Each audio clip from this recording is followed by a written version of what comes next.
Ladies and gentlemen, gentlemen and ladies, Game 7 of the season. Carolina is in Edmonton. Oilers are 2-4. Carolina's 2-2. Something has to give here. Does the Oilers power play finally pick it up and pull the whatever's going on the power play? Do they finally pull it out of their ass? Do they finally figure it out? I sure as hope so, because good Lord, I don't know how much more of this I can see being futile power play. Ugh. Good luck to the Oilers and Carolina here as we get set for action between Edmonton and Carolina.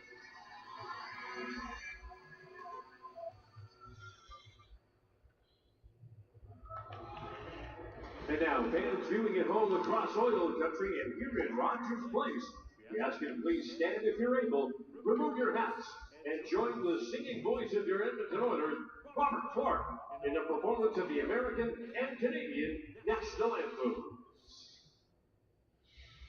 Oh, say, can you see by the dawn's early light what so proudly we hailed at the twilight's last gleaming, whose broad stripes and bright stars through the perilous fight for the ramparts we watched were so gallantly streaming, and the rocket's red glare, the bursting in air, gave proof through the night that our flag was still there.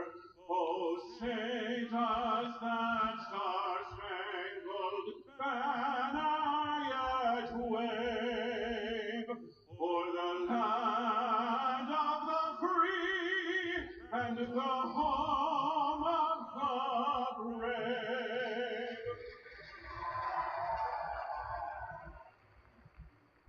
Oh, Canada, our home and native land, true patriot love in all of us common.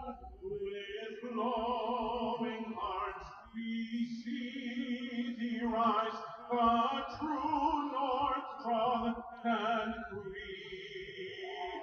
From far and wide, O Canada, we stand on guard for thee. God keep our land glorious and free.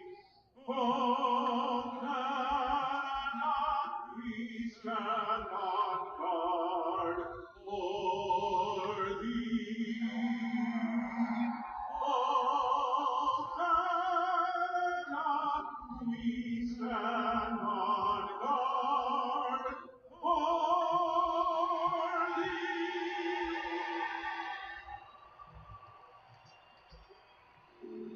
A look at gleaming Rogers Place on a gorgeous fall afternoon in Edmonton, the capital city of Alberta, and for the Oilers a chance to perhaps level the record with home victories this week against tonight's opponent, the Carolina Hurricanes, and Friday against the Pittsburgh Penguins. That man, Stuart Skinner, beat the Canes last year with 38 saves on home ice in a 6-1 rout that may have been closer were he not so sharp. He's looking to pick up victory number 2 for him personally on this season against a man who's absolutely owned the Oilers over the course of his NHL career. 17-2-2 lifetime against Edmonton, and he's played with a save percentage better than 92. The Oilers starters, how about Darnell Nurse? I have him only playing the right side of the starting game once before ever, and it was against Carolina. Andrei Svechnikov a couple years ago had 2 hat tricks against New Orleans. He had a goal and an assist in Carolina's loss. Oh, for frick's sakes.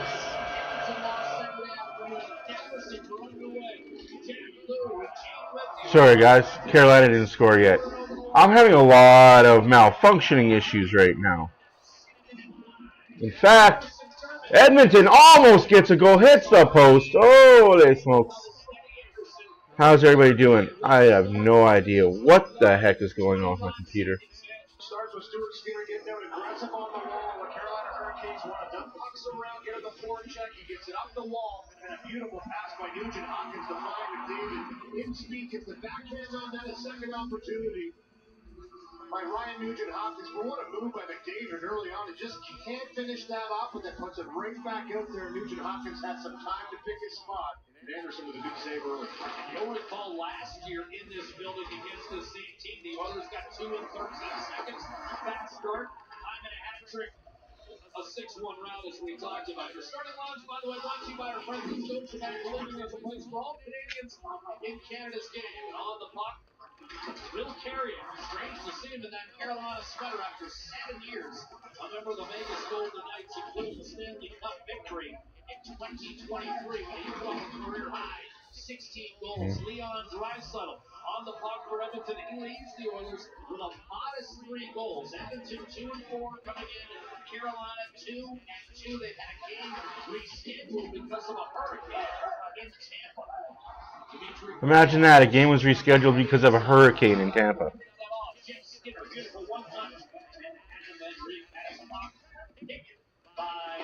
Dmitry Orlov for Louis. That looked like a money scoring chance. He's in. I mean, he was in stride, picked that puck up. Great stick by Orlov at the right moment just to poke it off the stick of Henry. Fast start to this game as it's gone north and south. Driving into the left-hand side, holding right to the backhander. A save made on Sean Walker by Stuart Skinner. We've seen Walker activate against the Oilers before, Louis. No surprise. He's scored a few goals against Edmonton. Has had some success, obviously, a Los Angeles Kings for a number of years, so he knows them well. Here's that step up by Orlov, and a good job just to get the stick right there on puck. He misses that. I mean, he's walking right in on Anderson, but a good defensive play by Orlov. And this last year, this deal had a good conversation with him this morning. He said, I'm going out there and playing. I'll worry about what happens in the future after that. Play my best, it'll work itself out. Orlov and Chatfield was able to stabilize that Carolina third pair. Remember, when we saw the Canes early last season, they were having a nightmare scenario with that third pair. Finally, Orlov and Chatfield settled in. Here's Connor Brown for the Oilers to Derek Ryan. As Edmonton looks to ratchet up the pressure, 2 minutes in. Scoreless first period. Edmonton and Carolina split last season. Here's Derek Ryan with a steal. A dish. Connor Brown. That time Strickland is pumped up the left-hand side and out by Jack Drury of Carolina. We're trying to pounce on it in the offensive zone, taken away by Connor Brown. On-man rush brewing for Edmonton. The TSN mark wide open center. Ooh, that was close. Sorry, guys. I'm... Into the corners, Connor Brown had a stick tied up by Jacob Slater. He's so tired of being talked about as underrated, he might be overrated. So many people. Starting to recognize that now in his second decade of play, Jacob Slater. Steady as she goes on the Carolina back end, paired with 39-year-old Brent Burns. They change, and here's Chatfield. Just solid. Yeah, you're right. He's just one of those guys that maybe didn't make a lot of noise early in his career, but when you start to watch him over and over, you realize how good he is. Here's a shot by Orlov. Spun line. Aho shoots into the big glove of Skinner. And really, that comment, Louis, could be addressed at this entire Carolina hockey club. Yep.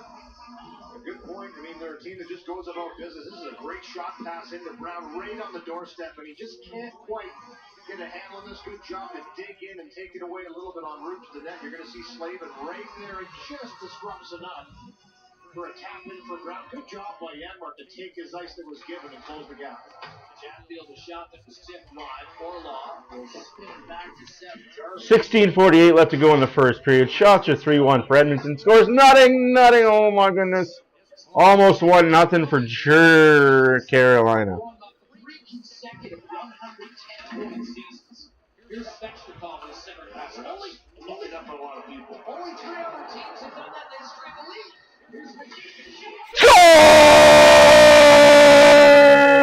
Connor McDavid! 1-0 Warriors! never scores against Carolina. He must have saw that graphic we were reviewing before the game. The lowest goals against any team in the league. Connor McDavid, 3 against this team again. This has been a fast start for Edmonton, like it's been the last couple of games. A little blow of the wheel right there. Woo! See the eyes wide and Connor McDavid. Okay, but we got one guy down. It becomes a 2-on-1 and he likes to shoot. And I love that decision for Connor here. Take a corner, make a goal, make a save early. He does it. It's far in. 1-0.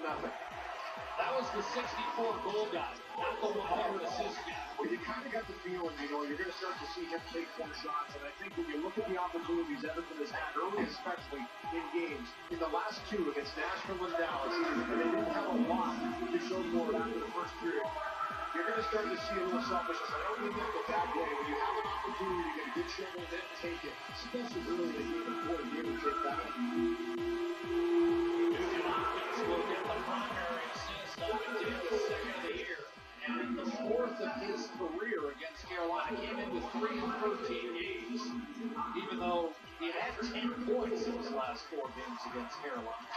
3 assists in that blowout win last November here at Rogers Place. Troy Stetcher for the Oilers. One change on the back end. We mentioned Nurse on the right side. Travis Dermott draws back in. Ty Emerson, who I thought was solid Saturday against Dallas. We'll take the night home. 2 minutes off for Dermott, so getting into the mix for Paul Coffey and the coaching staff. Want to see what he can do. And obviously with Nurse going on the right side, Dermott's a left-handed shot as well. So you've got 2 lefties on that second ring. You're going to interchange. Sometimes they'll be on the left, sometimes they'll be on the right. Take whatever you have to take to make sure you get the job done. Nurse is going to be on the right side, but both will be in lefties. We're just going for one another.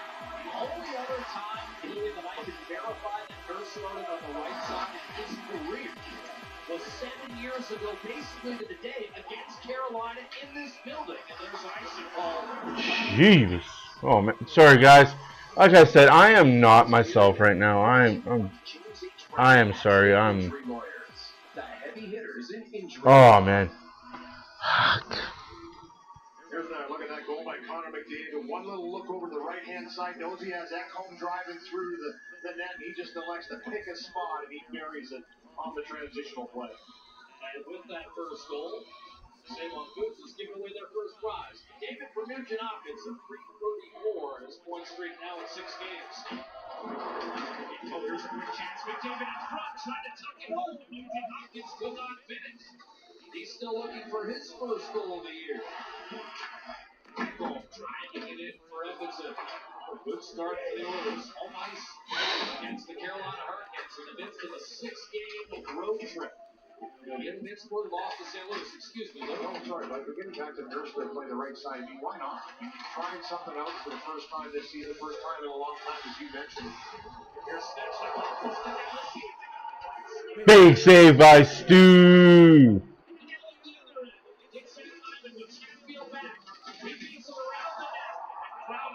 Power play coming up for the Oilers. And imagine that. It wasn't the fucking official standing there watching. It was the back official. That first official was like, I don't want to call that. No way. I can't call that. Oh, shoot. You called it. Power play Oilers. Excellent save by Stuart Skinner to deny him. That's a big save, especially with a 1-0 lead. And then Zach Hyman driving around. And, the stick kind of gets in there, and there's no question. It's in the skates on and maybe he catches the net as well. Draws the call with those feet moving, driving around the net, trying to wrap that puck around. First power play to Edmonton. And a power play that hasn't been great off the start. Jeff, an opportunity to get things going. 1 for 15 this power play. Brought to you by Play Alberta. Stalled without a stick here, broke on the face-off. It's a Play Alberta sports book. Here's McDavid.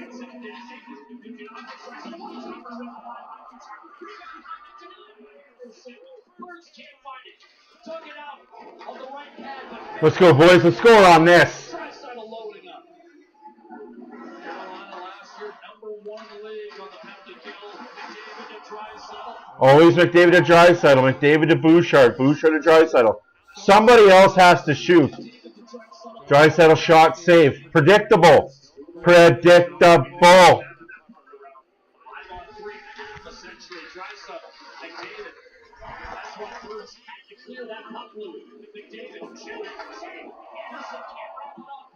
And the rebound kept alive by Draisaitl this time. Bouchard to McDavid. Carolina desperate. Here's a tip by Hyman over the net. Hyman sends the tip 18 feet high. Good Lord. Shoot, McDavid! McDavid looking for Draisaitl again. No, just shoot the fucking puck! A quick change, a quick new stick, and now Bouchard lining up around Aho. He'll wait on his back. He throws it back to Nugent Hopkins. 30 seconds left to go on the penalty. Around Burns to the net, circling, centering for the wickets of Draisaitl. Just fucking too passy for McDavid. Some good chances for Edmonton, but no conversion. Carolina felt that was offside. Don't get the call. Draisaitl went down. Chance for a clear. Orlov delivers, and that should do it for the Edmonton. Fucking pathetic power play. People want to say it's the goalie that's letting the Oilers down. No, it's the fucking terrible power play the Oilers have this year. That's what's letting the Oilers down. Their power play isn't generating shit. If anything, it's hurting them. I'll be completely honest. Their power play is hurting them. Third all time among the Carolina Hurricanes with 206 goals. Company Indian jockey ripped the wide off the rush against Stuart Skinner. Here's a turnover and a centering pass eludes an opportunity for Jack Roslovic, who scored in the St. Louis loss. Chipped in deep. Orlov out to Roslovic. And Centerman gave it away to Victor Arvidsson on the counter. Here comes out of Henry. Roslovic can give away his own blue line. Foster's glove a goal against St. Louis. Atoned later by driving right home. Here's Gostisbehere over the line. He scored in 3 consecutive games, including his 100th NHL goal. Slap pass down low. Wide open net. It missed. Can't believe it. Thank God he missed that. Oilers be tied 1-1.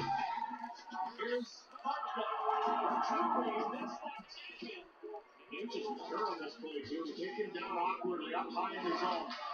Drury had an entire net and failed to hit it. Now Roslovic gives it a shot. Saves Skinner. Stu comes up big again for the Oilers, but hey, let's blame the goaltender for the 2-4 start. Here's a big miss. Nice shot pass by Gostisbehere. Hard carry right there. Drury just couldn't pick up that bouncing puck and they gave you that. We're going to Taylor Swift. You're so cute.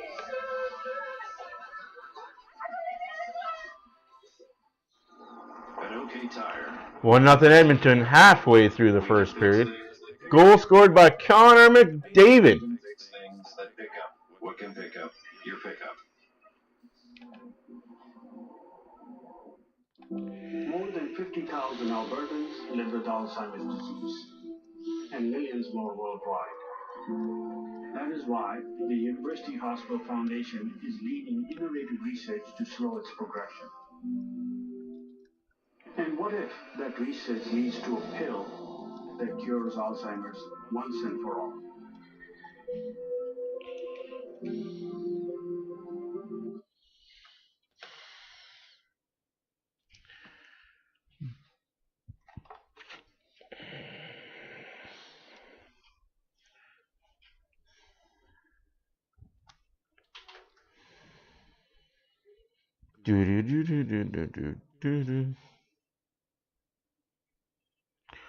McDavid assisted by Hopkins.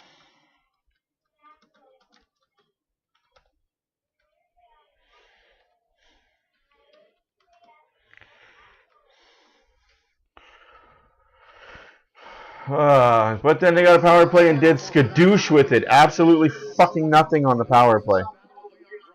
he stayed out there for a long period of time. He gambled again on the bench eventually, but the Oilers knew they were with a guy that didn't have the stick, snapped it around, wouldn't let them freeze it. And a couple great saves by Frederick Anderson kept it a 1-0 game.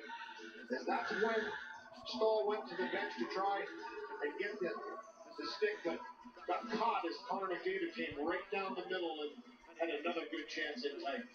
I don't know how Jordan Stahl just doesn't snap every stick he owns. Like, this guy holding it to it. I mean, that guy. Launch the Lettertown scoreboard. Today is Tuesday Frenzy. Frozen Frenzy for every NHL team is in action tonight. Game started at 4 o'clock and will end at 9 o'clock. Or 6 o'clock Eastern, 11 o'clock p.m. there for those guys. Lots of hockey, all 32 teams, 16 games total, and icing against the Oilers. Edmonton Oilers Community Foundation 50/50 presented by Rogers is back for another record-breaking season. Support communities across Wild Country and win big at EdmontonOilers.com/50/50.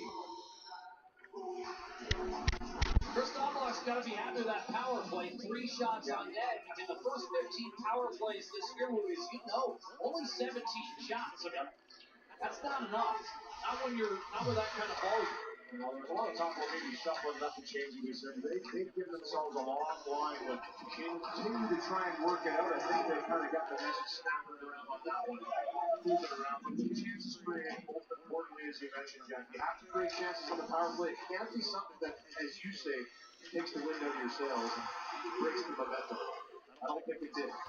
Seth Jarvis, a career year last year with 33 goals. Orlov tucks it down low. That goal will bring it the other way.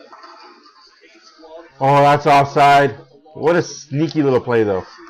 Shea on the backhand. Let's not forget Teravainen up front.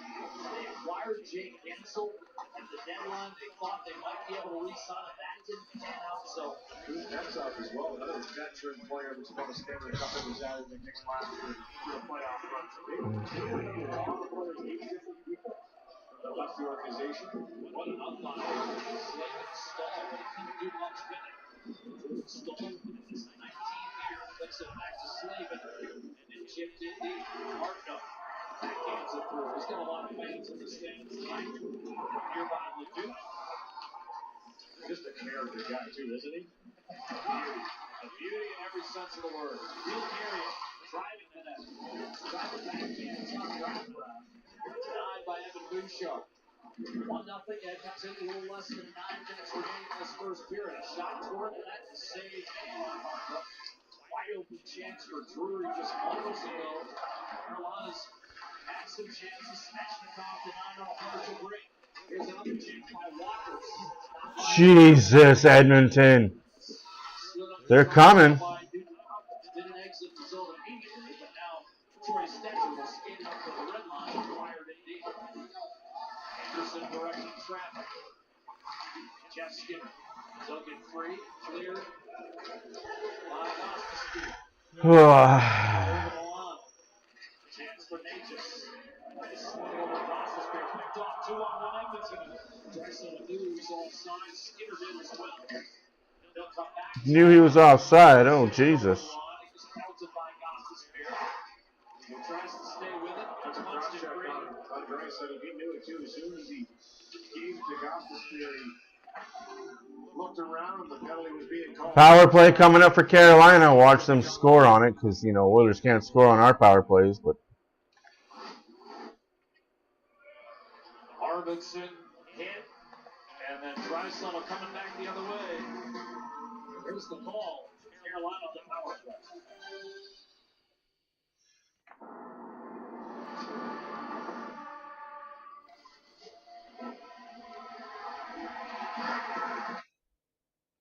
holy crap, I am doing way too much right now.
initiative. The work and relationship continues to grow between the Edmonton Oilers Community Foundation and the Ben Stelter Foundation.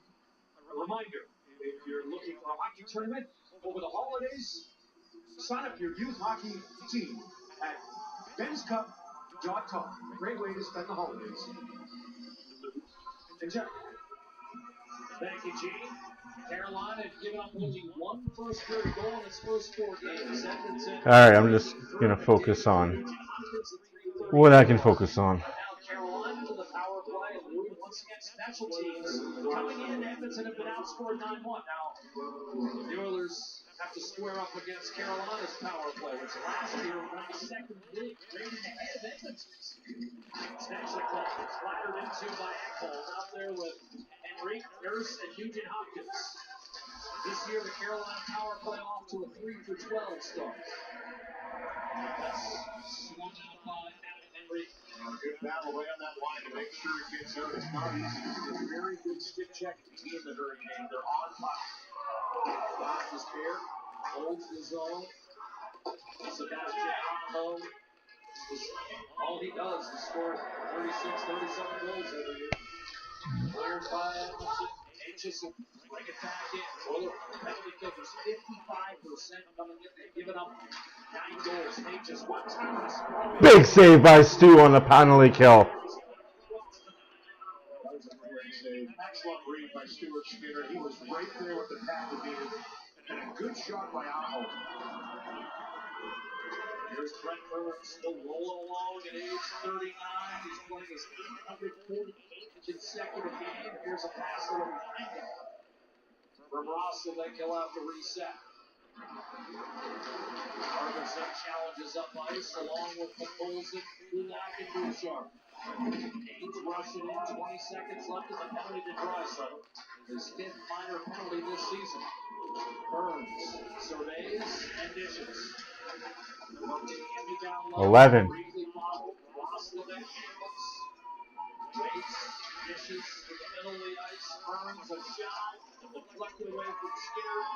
Penalty killed.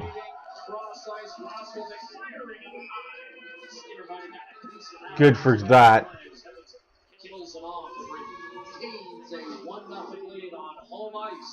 Stuart Skinner, as Louis talked about, spectacular tonight. The sniper Aho. I'll be right back, folks. I gotta go get a screaming child.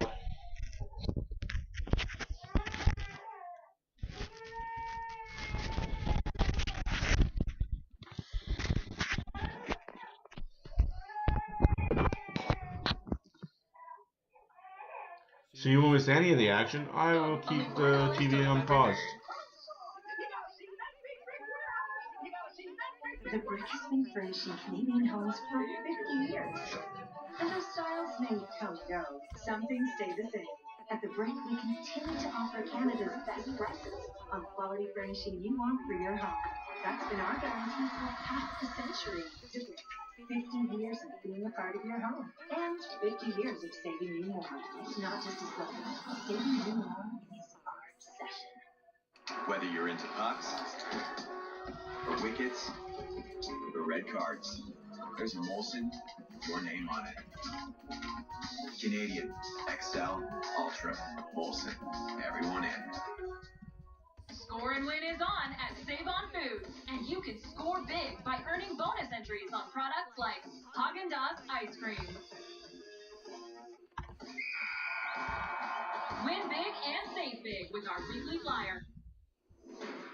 This period brought to you by James H. Brown Accident Injury Lawyers, the heavy hitters in injury law. Tonight's Closer Look brought to you by Specsavers. Quality eyewear and eye care should be affordable for all. Should have gone to Specsavers. 22nd last year, the 6-3 loss to the Carolina Hurricanes in Carolina. The third period, the Oilers came up through everything but the kitchen sink. At the net, frustration boiled over. This look says it all right here by Connor McDavid. They came into Washington a couple nights later, Jack, and you and I said this is a different team walking in. They were ready to battle. They went on to win 8 wins in a row on that streak, 24 in the next 27. Saved by Skinner off the draw. Another lead in front. Slade denied initially. And the seeds of that initial 8-game winning streak, which included the lopsided win in the return match with Carolina, were planted in the third period in Raleigh. The Oilers played a good third period, and the Canes on the ropes. That's where it started. They carried it over, won 8 in a row, lost 3 in a row, and then won 16 in a row on an incredible run. And that was the turning point. The Edmonton Oilers are trying to do that on a third up against the Hurricanes tonight. Under much less dire circumstances. Yes, absolutely. That loss in Raleigh left them 5-12-1. Here's McDavid to the name of Drysdale. Oh, look at Drysdale back to it. Oh, no. Where's it? Oh, thank you. Thank you, nurse. Saved by Anderson. With 4:54 to go in this first period. And Edmonton holding a 1-0 lead. McDavid from Nugent-Hopkins. Well, you look at that. I agree with you, Renegade. Playing him at forward would be the best thing for him. I agree playing him at forward. But you got to try things. Make sure things click, right?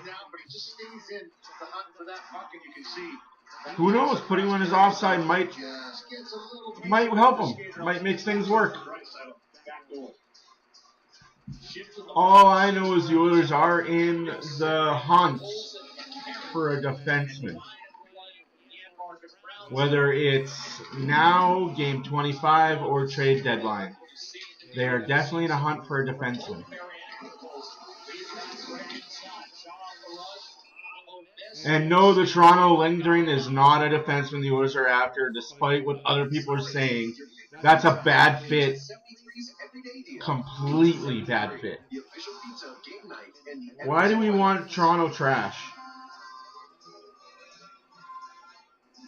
No shots in 8.5 minutes for Edmonton. Meanwhile, Stuart Skinner keeping this 1-0 lead intact for the Edmonton Oilers. He looks for his second win against 3 losses this season. It's a push back here now, shooting Edmonton 9-6. Shots are 9-6 for Carolina. Scores 1-0 Edmonton. 4.5 minutes left to go in the first period. Oh my freaking bouncy puck. Follow. That's a high stick. Holy smokes. He's knocked the puck down. Like, how high can you knock the stick down before it's called a high stick? When it's 18 feet over your head and you knock it down? Oh, what a save by Skinner again. But Oilers can't clear the zone. Swinging around the boards for Svechnikov. Crosses. Aho. Angles a pass to Orlov. Aho. Was tipped. But Colson again moved to clear for Nurse. Aho's right on him.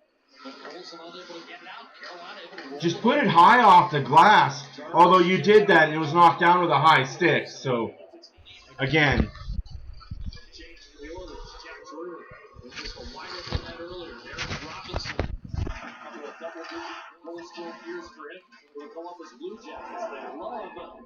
Oh, that's unfortunate. But like I said, you did knock it down. He put it out at the glass. Chris Knobloch telling us this morning he's been impressed with the better play there. He gets a piece of that shot. What a save. Anyways, guys, Oilers lost to Dallas on, what day was that? I can't remember. Saturday? Yeah, Saturday afternoon. Sorry I wasn't here. Kind of needed a day. 4-1. People were calling for Skinner's head and trade him this and trade him that. Yeah, because the goalie can go out and score power play goals for you. The goalie can go out and score goals. When you're scoring 1 to 2 goals a game, you're not going to win games.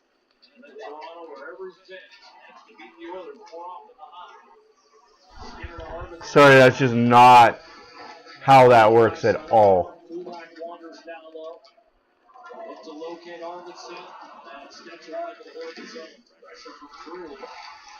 Yes, that Drury. Nephew Chris, son of Tim, both NHLs, whipping on the one-time Arvidsson Arvidsson's just whiffing and fanning on a lot of stuff he would bury. But hey, power play coming up for the Oilers. Let's fucking score on this shit. Please, for the love of God, let's score on this power play. 2:33 left to go in the first period. Shots are 13-8 for Carolina. Score is 1-0 for them Oilers. That sets up this chance for Draisaitl.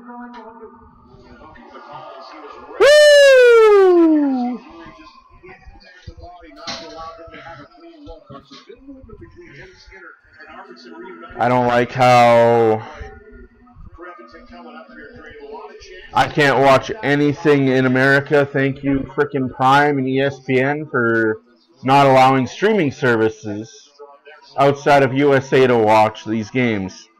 Face off. To the right of Freddie Anderson. Jordan Stahl against Lee. I agree with you. I agree with you, Renegade. You nailed it. We ran Cujo out. We ran Rolson out. We ran Dubnyk out. We ran Bourgeois out. Every goalie the Oilers have had in the last decade and a half, we've run out of town. Oh, it's the goalie's fault. No, let's take accountability. What about the forwards and defense that can't score? When do they start getting blamed? Edmonton a 1-0 lead despite surrendering 14 shots on net. Oilers second only to Carolina shots against coming in. They did. To Nugent Hopkins double team. Like, when are we going to start blaming Hopkins for stupid plays like that? Like, fuck me, Hopkins! You were supposed to be the veteran on this fucking team, and you can't even figure out when to shoot, when to pass. If you can't figure out this game, that is why you're a third-line center and a first-line winger. Fuck, I hate how he plays sometimes. So he goes into the pass pick of Stuart Skinner, and it's kind of hoping this puck's going to bounce out for a chance. It actually does, but it's him that gets it on the rebound that comes out past the driving forward. Remember 10 years ago, Louis, you and I would go into Arizona. Dave Tippett would just sing the praises of Jordan Martin. Yeah. Such a good room guy, but also a guy that gets under his all every time he's on the ice in a lot of ways and just drags guys into the fight. But again, if he couldn't play, he wouldn't be in the leagues. As your buddy Wayne used to say, if he's so good in the room, leave him there. I do. I mean, listen, yeah, you got to play. No question that's first and foremost, but you got to have characters in the room. Yes, and he's a character. Yeah, but we need him to be a shooter on the power play. I'm sick and tired of seeing this Oiler power play. You have two shot options. You have Draisaitl and you got Bouchard. Well, and having a guy like that, Louis, mitigates the loss of some of the veterans you talked about earlier. Because he's a glue guy. Here's Darnell Nurse. Second unit on. There needs to be a third, even fourth shooter on that power play. Arvidsson behind that. And stripped by Slayton. Staying with it is Jim Skinner. Beats it. Shot deflected out of play by Burns with 28 seconds to go in the period and 11 seconds. 28 seconds left to go in the period, 11 seconds to go in the power play. Frick. You can see if you don't know where you're going to go with that puck once you get there, right on you. Great sticks talking about that earlier in the period. The Rock Brindamore team that checks well. Go figure, right? And we've seen that more often, though, from the opposition in terms of the aggression on the PK this year. And you know what? You're taking your chances because Edmonton does have the skill to make those plays and pressure, but when you're on and you're getting a little piece of that puck, it certainly disrupts you. Power play is over. The Oilers don't get a shot. They're 0 for 2, but dumped in. The corner by Anderson with 10 seconds to go. Oilers looking for one last chance here, 5-on-5, and won't materialize. Nurse and Skinner defend their blue line, and Edmonton will stride into the dressing room. Well, 1-0 after one for the Oilers. Didn't deserve it, but hey, McDavid did it himself. I thought they took their foot off the gas a little bit. I'm calling like it is, guys. It is 1-0 Edmonton, but they did not frickin' deserve it. Not even close to be deserving that 1-0 lead.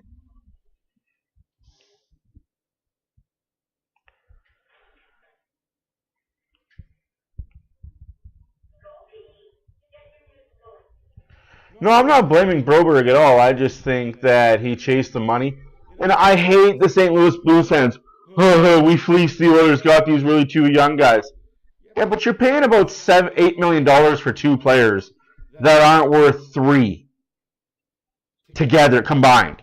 You know what I mean? Like, they're not even worth 2 combined. And you are going to see down the stretch, when games start to matter, Holloway and Broberg are going to fold like cheap suits. Now, I'm just doing some quick math here. We're on game 7 right now. So, 7 games. Just a second.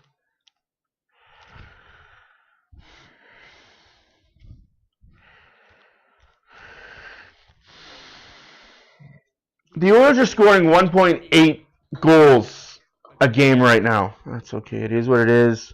I'll pick it up. No. I would.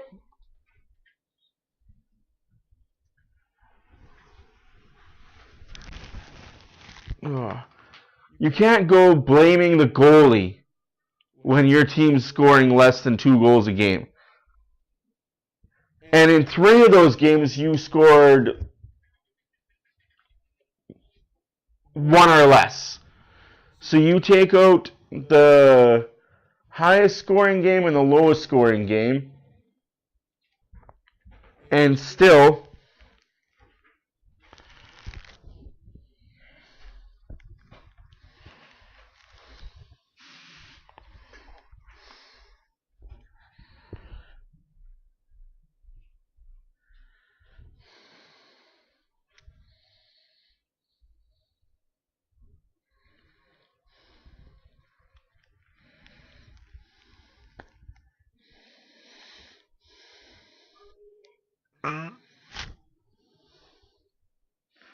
oh, you proud of yourself?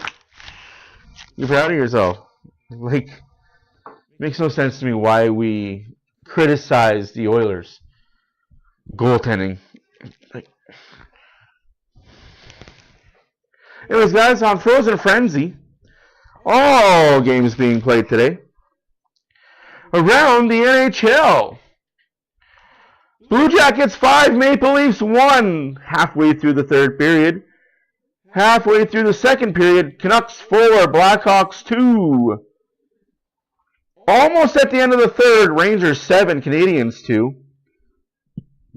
Start of the third period, Red Wings 1, Islanders nothing. Ouch.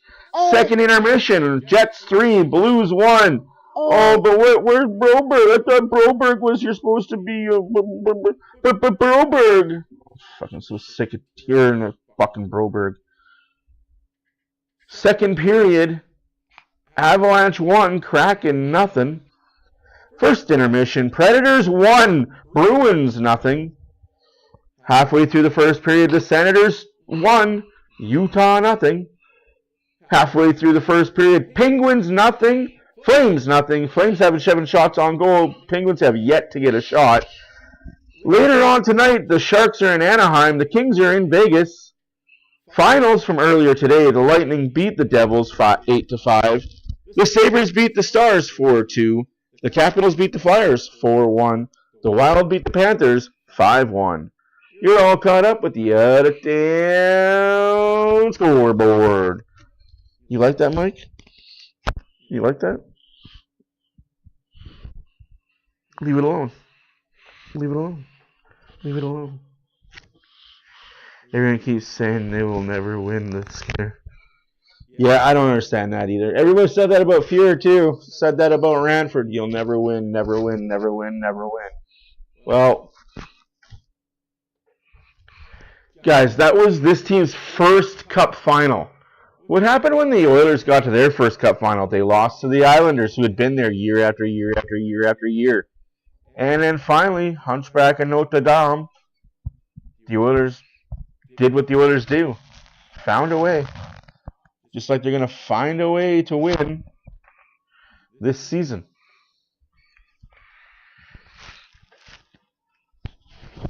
You're good. You're good. Dealing with kids is... Boy.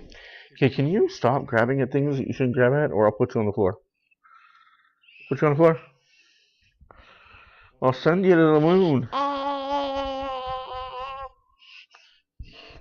She thinks I'm joking.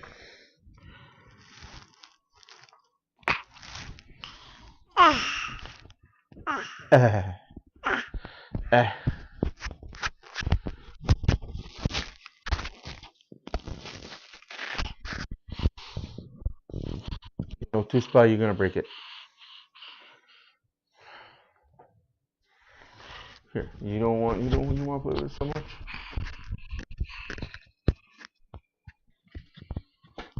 I understand the significance of this commercial. I just have it muted for obvious reasons. It's Rogers 50-50. Supporting abuse of kids.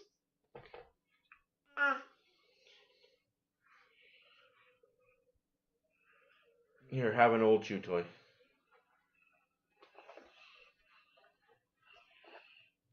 Hey, what is it? Yeah, exactly.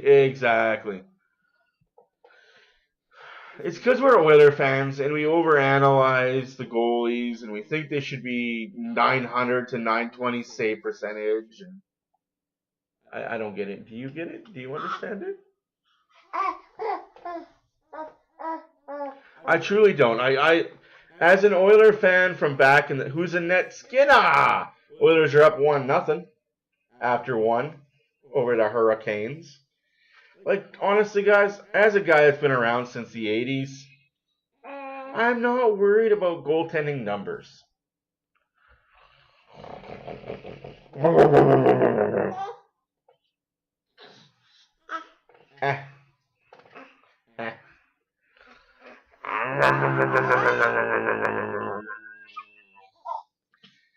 He's been great. He's made some good saves. He's kept the Oilers in the lead. Our power play is futile. 0 for 2 already.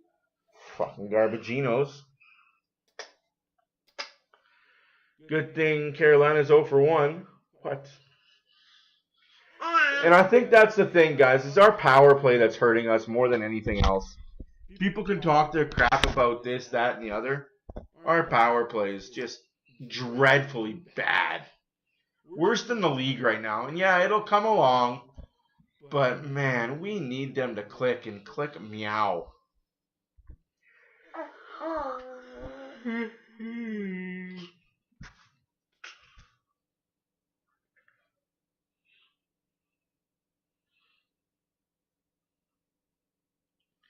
I believe it's 1-0. Nada.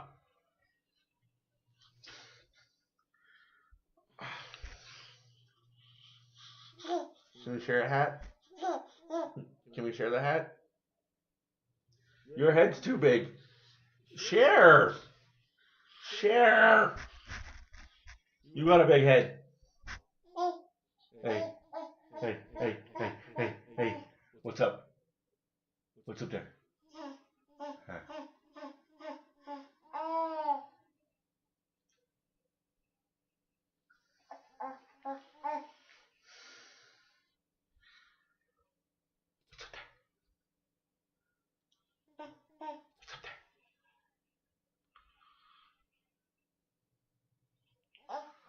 No.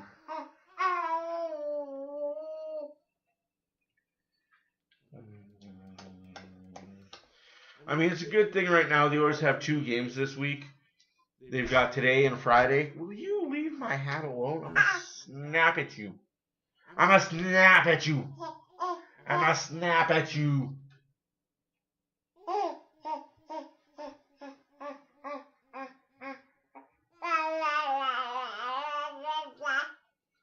Really?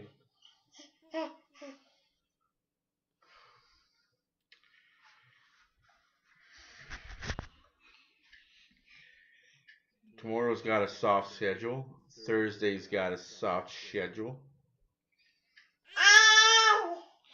Really?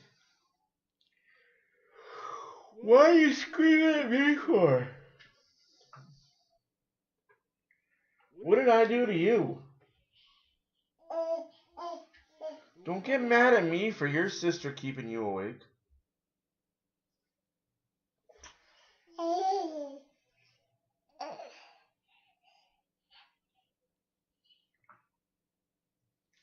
Oh yes, the Lions are definitely doing good. We'll see what this weekend brings, but What, child?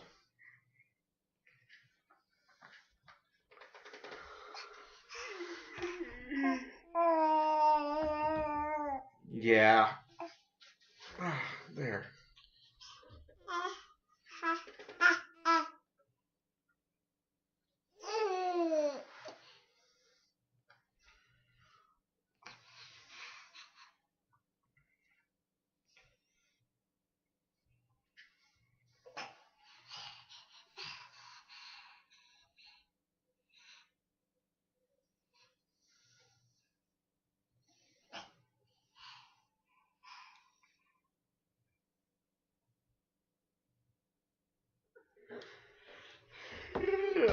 Lions got the Titans on Sunday by the looks of it.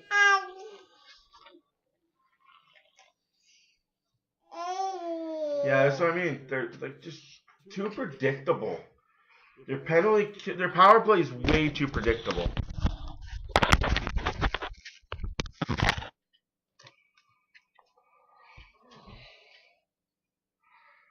Going back to the Stanley Cup final where the Oilers were 3 for 24, and then, they win this game 1 for 15, so they're now 1 for 17, so 4 for 41. Over the course, I guess, the last 14 games, if you do that final. Not on the level that we're accustomed to here in oil country. At some point, they may have to make I would consider maybe flipping Nugent Hopkins with Jeff Skinner, but the numbers speak for themselves. I mean, this is the first time, John, in the last 40 years, the team's had 25% or better for 5 consecutive years. Which I think's the reason why you sit there and say, boys, just be patient. Something's going to happen. It will break. And everybody knows who watches this team on a regular basis that once the dam breaks, the water comes flowing down the river. It's going to be crazy. Well, one of the things Chris Knobloch said, too, we're not blowing this up. We mentioned Yeah, Nurse has been okay. At some point. Yeah, at some point. But that point has not arrived as of yet. Darnell Nurse has... Yes, free autograph session tomorrow at West Edmonton Mall. Well, the season is one thing. Tonight, I mean, I'm amazed how many things Darnell Nurse is expected to do. Sure, he's moved to the right side with Travis Dermott. That's one thing. When they go on the penalty kill, they move him back to the left side and have an opportunity to play with Matthias Ekholm. Then he works on the second power play unit. I don't know what more this guy can do other than make the popcorn at times. And he does get a lot of criticism. Some of it's valid, but it isn't for lack of trying. You're trying to do everything that's expected of him. A couple things. Number one, since the start of the 2020-21 season, Darnell's fourth in the league in even strength goals per defenseman. He does contribute 5-on-5. He's had some tough moments, especially during the Vancouver series last year. I'll tell you what he needs to do. He needs to carry the second pairing, and over the last 3 or 4 games, he's carried the second pairing. He's done a great job, I think. Also, he mentioned this morning about being physical, and he says that not only helps that particular moment when he's being physical, but it also helps his overall play, which the others like what's been happening with number 25, and of course, the fact that they do have a 1-0 lead in honor of Darnell. They want to try and nurse that. Yeah, we're just got a 1-0 lead after 1. It's not bad. Like, I'm just criticizing where I need to criticize. Power play's garbage. We need to get a stable defenseman for Nurse. And maybe that does come at the trade deadline. Where the Oilers go out and say, you know what, we're going to get a number 1-2 guy. Nurse, you now have a defensive guy on you with you. Going through Williams Lake now. Nice.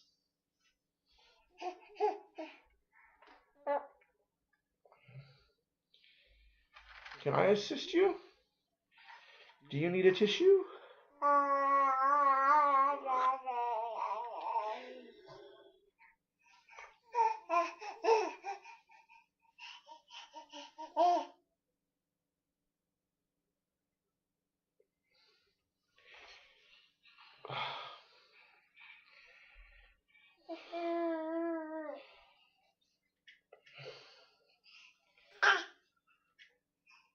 Why do you gotta make life so difficult? Huh? Ow! That's my ear.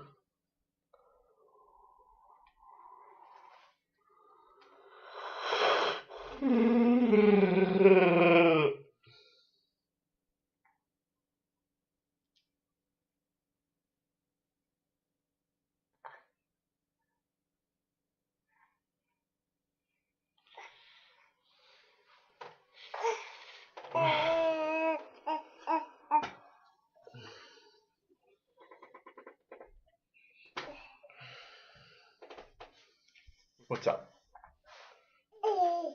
What's up? Okay, Smiles. Hi.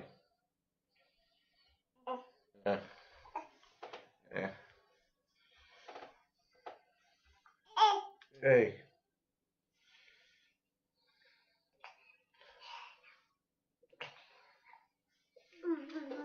Blah, blah, blah.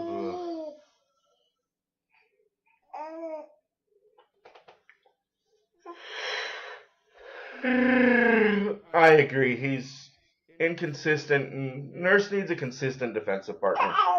I've got a few names that I've been looking at. I'll give them to you guys in the second intermission. And we can even fix things that pick up.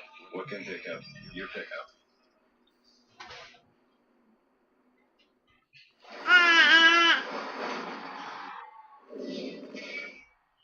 Closed captioning brought to you in part by Boston Pizza. You're gonna fall, and I'm gonna laugh at you. With Boston Pizza's new $15 menu, get your meal in under 20 minutes, or the next one's on. No. Tonight's Oilers make a 50-50 round. No. What are those? What are those? What are those? And Little Warriors. Get your tickets now at Edmonton.com/50-50. Oh yeah, we love Oil Country Sports. What's up? And we also love hockey pools. And so the Sportsnet hockey pool here in Oil Country was done in a very unique way at Commonwealth Stadium. That's Dean Faithful, the Elks kicker. He hit 3 field goals from 50 yards. Then the Clients got their kicks in. By the time it was all over, Adrian Luce was the only one who hit from 35 yards out. The 16 were involved in this Sportsnet hockey pool. No surprise, Louis and Jack. Adrian the first overall pick. And they decided to use it on Connor McDavid. Watching those highlights, Louis, I feel like if I attempted anything from beyond, let's say, 25 yards, it'd be traction time. How dare you drop my hat? Achilles, hamstring, they might all go. Yeah, I don't really want Shattenkirk either. 3:34, they've adjusted the shot clock. Yeah, him and 12 other players took us off his show. Of course you dropped it. Child, I can't take you anywhere.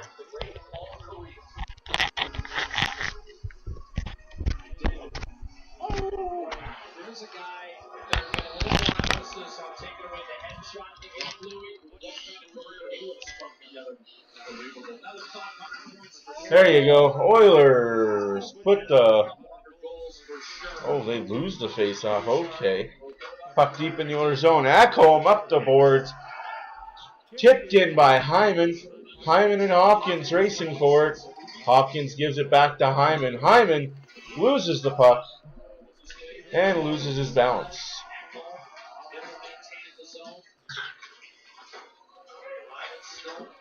Oh, that could have been a good goal off the post. Ekholm, McDavid.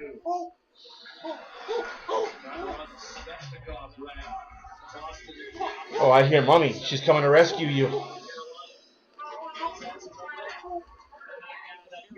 Power play coming up for the Oilers. The third power play of the game. And can they score on it? Doubt it. Hi. You had your mini nap on Mommy and you're like, I'm done? Oh, she fucking wide awake. The fucking thing is wide awake. Wide awake and never bored. Party binge emergency. Results in plastic surgery. Sorry. ADHD. Exactly. Alright, what's up? Nothing. Cool. Love you. I'll be back whenever. Jarvis going to the box for a look in at 1:13 in the second. Shut up, Brendan Moore. Shut up. You're not a player anymore. As the channels was talking about the second. All right. Really got set. Carolina actually had I agree. I agree with you there.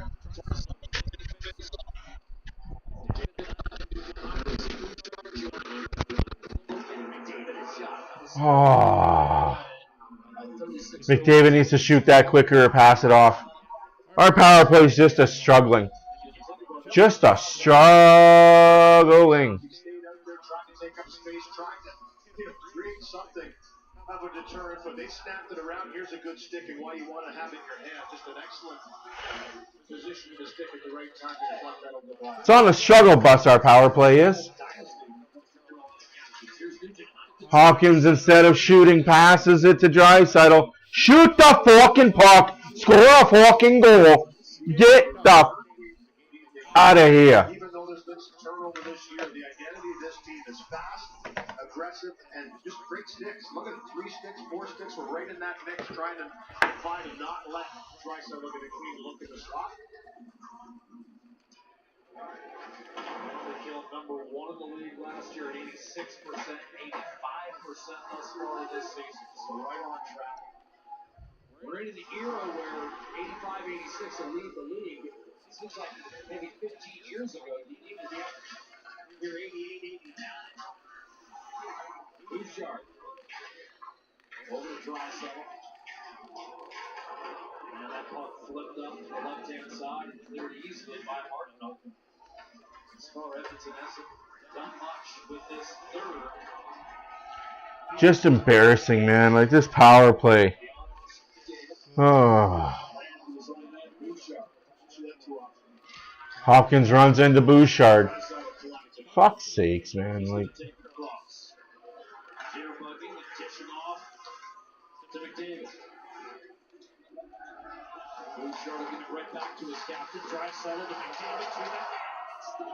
Score! Connor McDavid on the power play. You finally drew something up that worked, Dave boys. Finally drew something up that worked. You and I thought was what I was read about this morning. He mentioned the tying goal against the Philadelphia Flyers, how they snapped that puck around. It was the goalie plunge, they just kind of went to a 5-on-5. That goal, and here's another one on the power play. Connor McDavid with his second goal of the game.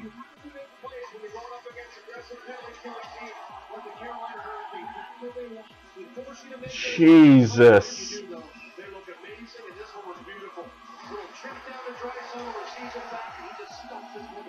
Hey, Northern, how are you? How are you feeling today? Hopefully life is treating you well. 2-0 Oilers.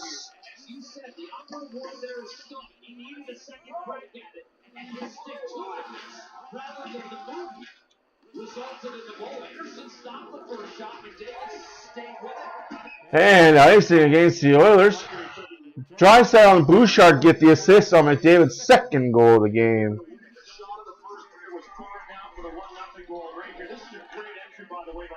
He knows exactly where McDavid is in the far wall, gets to him, little give and go with Bouchard drop. But look at the pressure. Bang, bang, Carolina's trying to take it away. But when you make passes like that, Anderson, fish out of water on that one. Is that the spark this Oiler team needs? Is that the spark this team needs on the power play to get it going? Do they come in bunches now? Yoo-hoo! 2 out of 18 for the Oilers on the power play this year, though. Not good enough.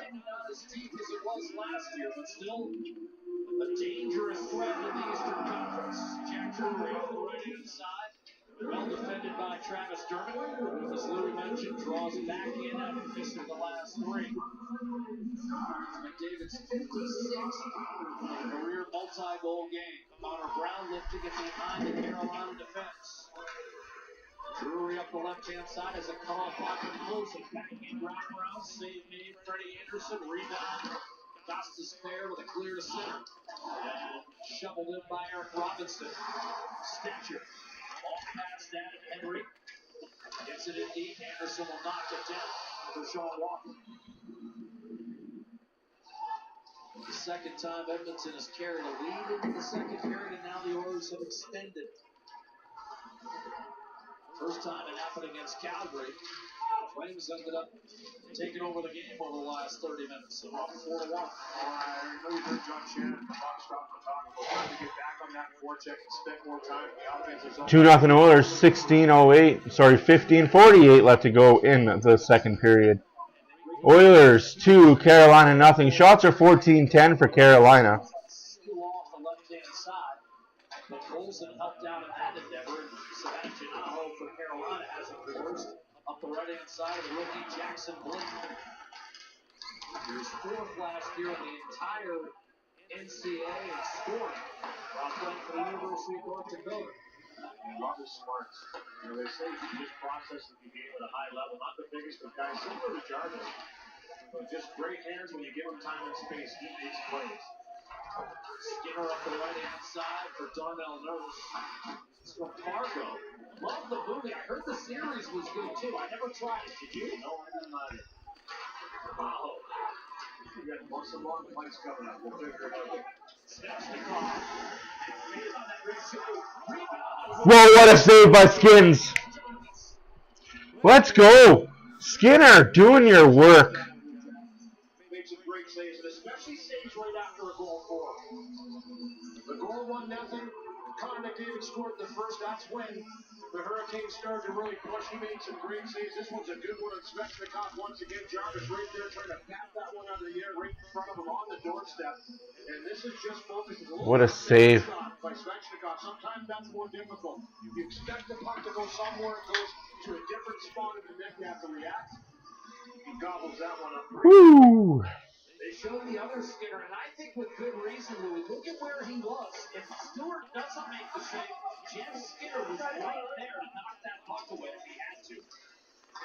Here's Connor McDavid up to Ryan Nugent-Hopkins. And I know you and I have been impressed with how Jeff Skinner's gotten into those areas at both ends of the ice. Comes as advertised. Tight spaces. He's got Hyman has Hawkins. Hawkins stops skating. Good thing he's got quick feet. tight quarters with sticks and bodies everywhere. He's done it his whole career. McDavid, head on a swivel. Takes it behind his net. 14 minutes left to go in the second period. 16-11 shots for Carolina. 2-0 score for the Oilers.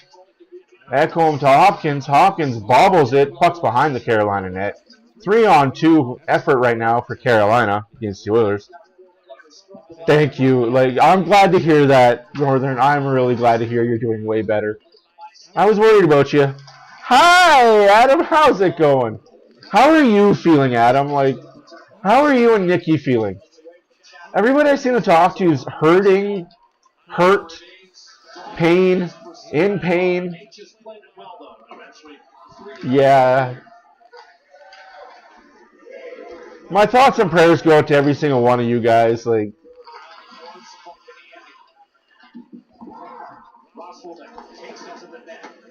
And a save made by Skinner again.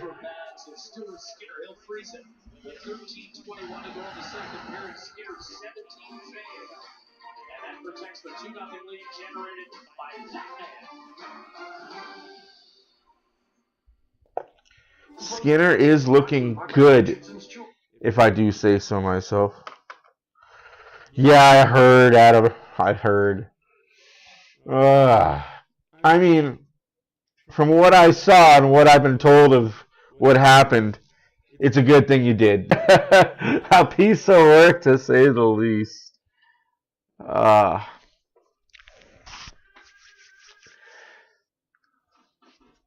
boys.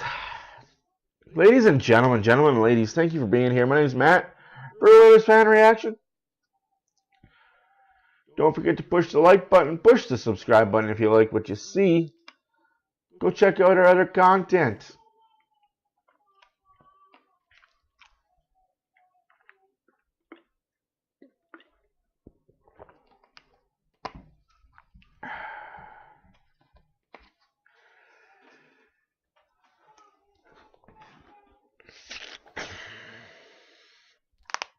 Ooh, snappy snappies. Now,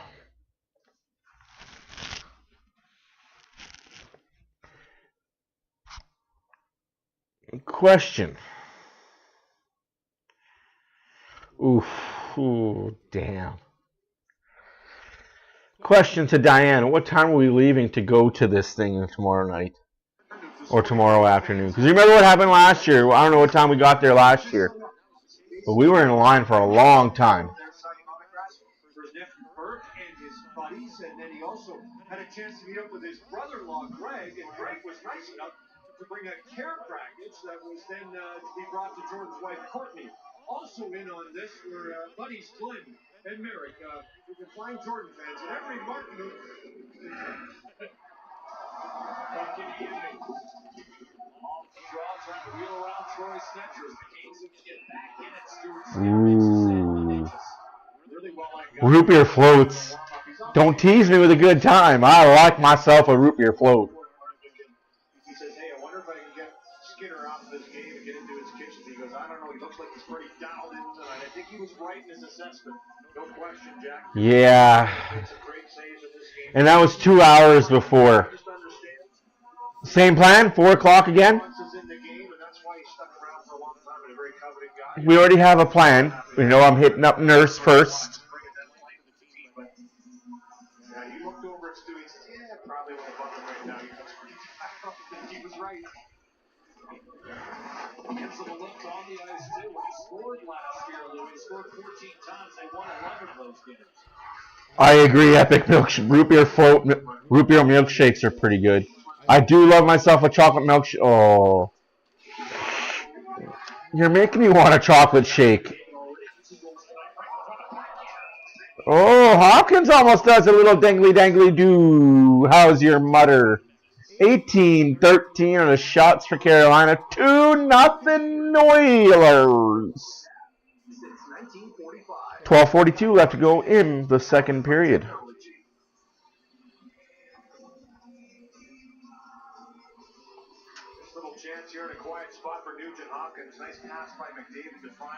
Today is Frozen Frenzy. All 16 teams. Sorry, all 32 teams, 16 games were being played today. We'll get to the update in the second intermission again.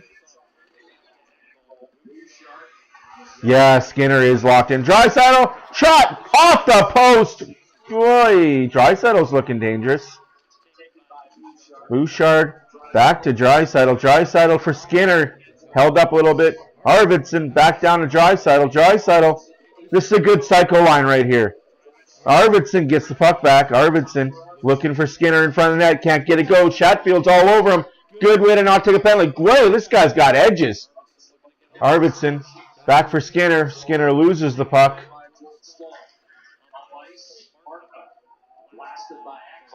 Panthers got shit. Oh, did they ever? Waiting for a team to poop all over the Jets. I mean, it's not how you start, it's how you finish, right?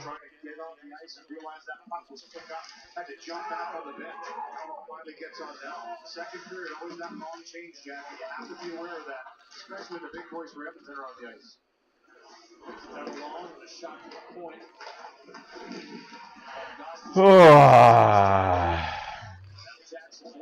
What a play there. Power play Oilers. Holy shit, Podkolzin drew a penalty. I like this kid. Thank you, Vancouver, for letting him go. Oh, no. Good coverage here, though. This little drop pass by Colson reads it. He's aggressive right up the point on Robinson, and that's it. He knew he was gone. I mean, he was gone if he gets this puck.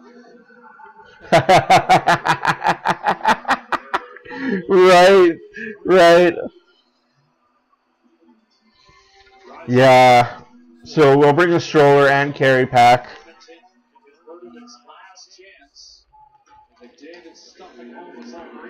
Power play Oilers, but yet again, lose the faceoff. Goes down the ice.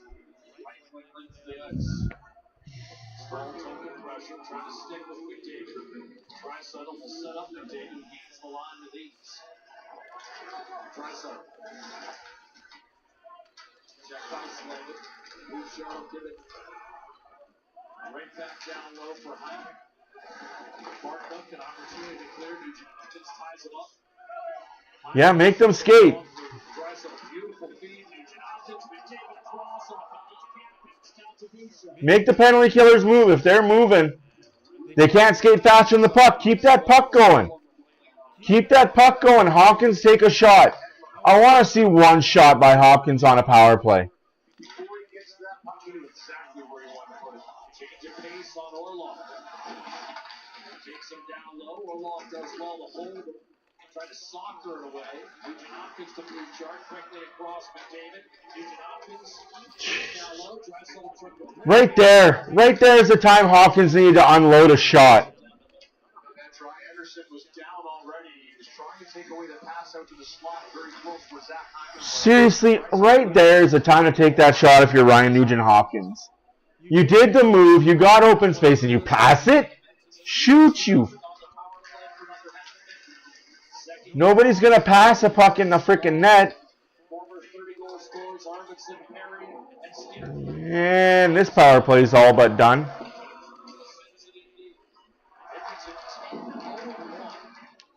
Ooh, margarita. I don't drink women drinks, but thanks for the offer.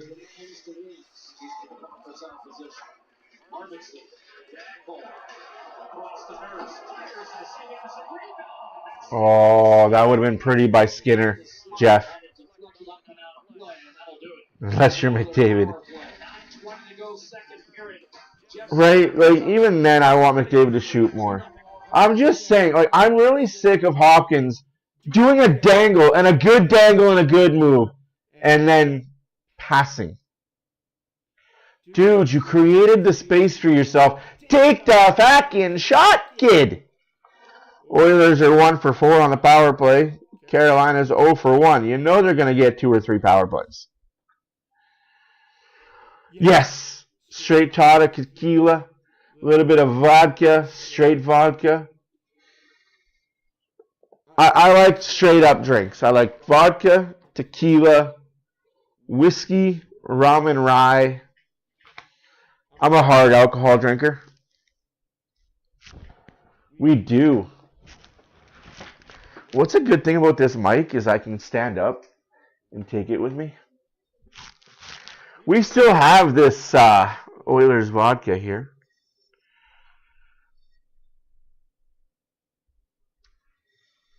I like water.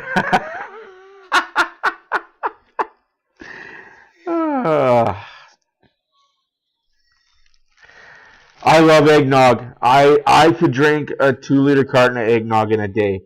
It'll give me the schlitz the day after. That's the best part. Mixing your alcohol with pain meds, that's the best part. I won't chug this straight because then I'll be slurring the words and I won't be able to function, as they say. My wife needs me coherent more often than not.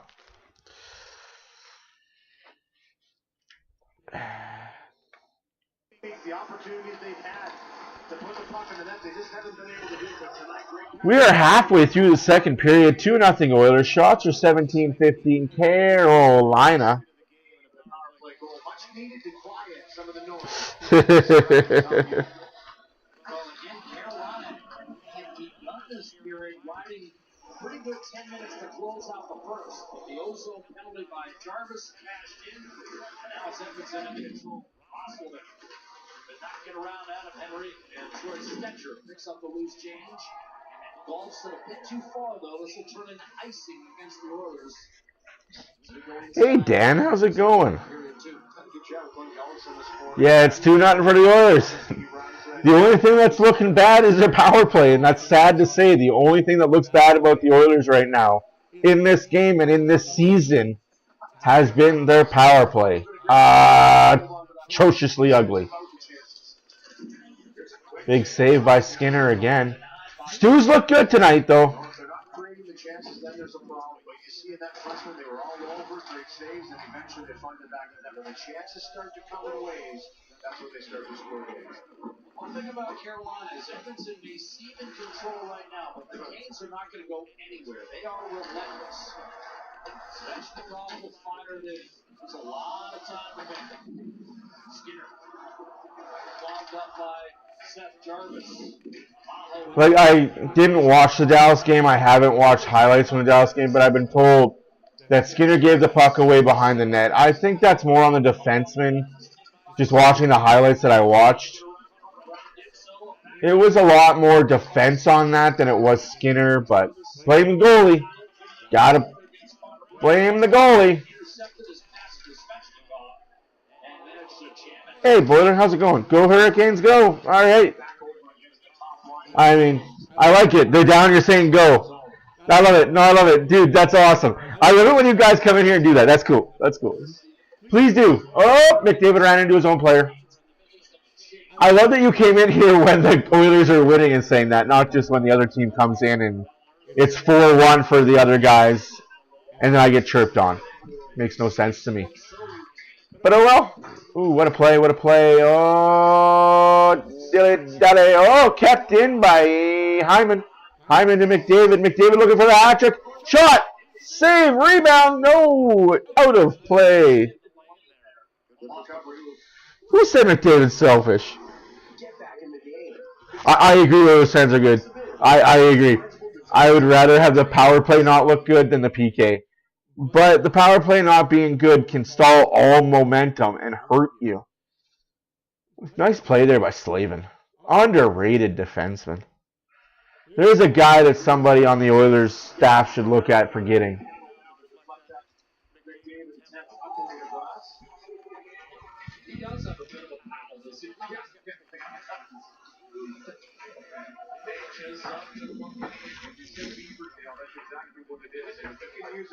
Still, I think one of the best wristers from the wall on the point in the game. Oh. Giving away to Ekholm, Nugent Hopkins across center. Roslovic will tuck it back in for Carolina. Bouchard back to get it. Ekholm pries it loose. For Zach Hunt. And don't put too much on that. It'll turn into an icing call against the Oilers. Chatfield's a pretty hard guy to beat in a race like that. We saw Walker obviously injected into this lineup. There's a free agent signing. Again, adds the speed back there. Gostis Bear is another guy that has speed. Some changes on the back end. Obviously, Pesci, Shane, two big guys. It was a shutdown penalty for the Carolina Hurricanes. It's going to have to be done a different way. But if you have the mobility, this system that Ron Brindamore likes to play, you can see how active they are and challenging. They are right in your face, right in your grill. You have to have that mobility to do it. Oilers losing their face-off in their zone, but thank gosh Carolina can't hit the net yet. Yeah, Rangers are doing well. I like it. I like it. I like it, Boiler. I like the chirping. I like it. It is October, and we as Oiler fans have seen this song and dance with the Oilers before. It's not how you start, it's how you finish. Speaking of finish, Bouchard with a blocker save. 6 minutes left to go in the second period. Shots are 18-16 for Carolina. Scores 2-0 for Edmonton. Oh, careful.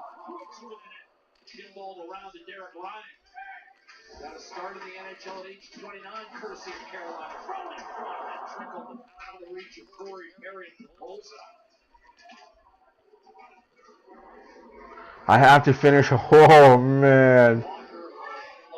Yeah, I feel you, Nikki. Hopefully you guys are feeling better. Honestly, I didn't like hearing that news about what happened. Just rotten luck with what you're dealing with at home, and then you guys go out for a drive and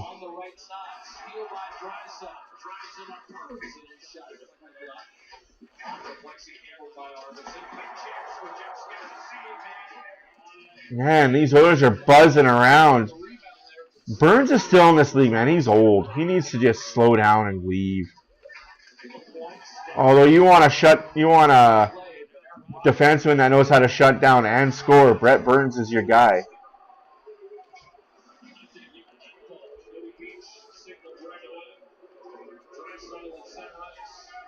That's a good non-call. I don't know why fans are booing.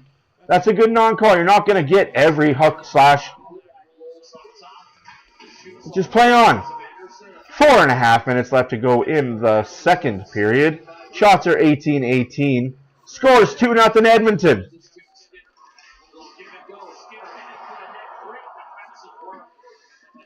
Oilers threw it away. There's fires and that was redirected. Svechnikov. I flip back to the center. And Drury will change. Okay, Boiler. Don't say those words. I don't believe in karma, but hey. If the Oilers scored a third one, I'm okay with giving up one. Not giving up one when you've got a 2-goal lead. Get a 3 or 4 goal lead, give up one, I'm alright with it. They're playing good defensively for the Oilers too today. Less than 3.5 to go in the second period. Still 2-0 Edmonton. The game has slowed down considerably. McDavid 2, Carolina nothing, according to the stat sheet. McDavid assisted by Hopkins in the first period. And on the power play, McDavid assisted by Draisaitl and Bouchard. That's your goal scoring for the night.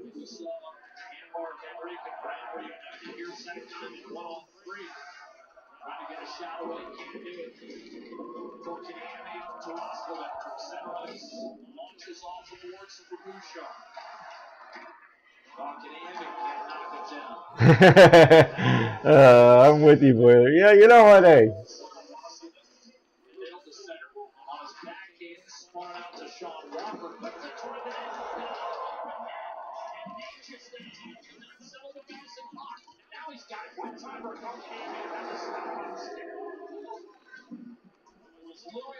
All this off of an offside miss. If they do score, and I don't think they will, but if they do, I'd review it if I was the Oilers. 2 minutes left to go in the second period. Carolina's buzzing right now. Oh my gosh! Just get the puck out. Get the icing. Oh my good God almighty.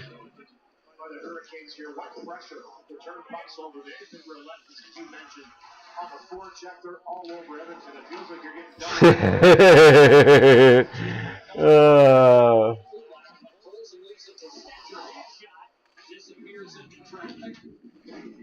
the vicinity, a lunging play made by Jordan Stahl to keep him alive, and now will carry and will punch forward.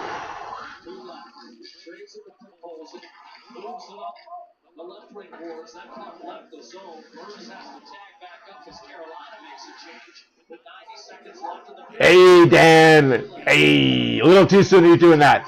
1 minute remaining in the second period. 1 minute remaining in the second period.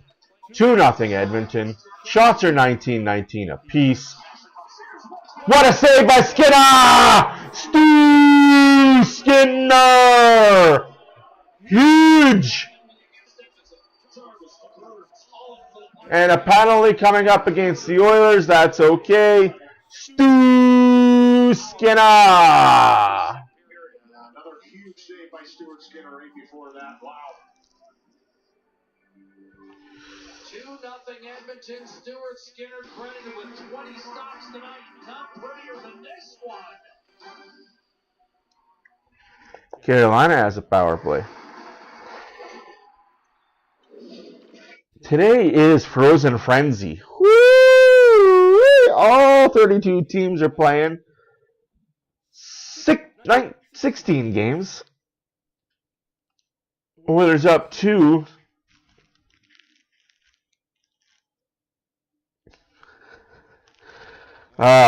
So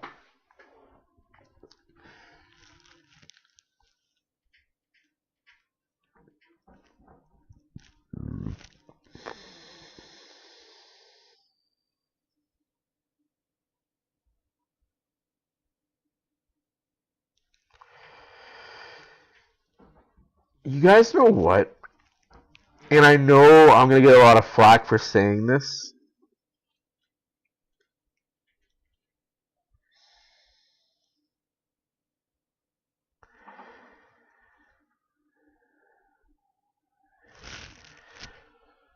But what would you guys feel about Dante Fabro coming in and helping out the Oilers as a rental? You've got Dante Fabro with Nashville, who I don't see them making the playoffs this year.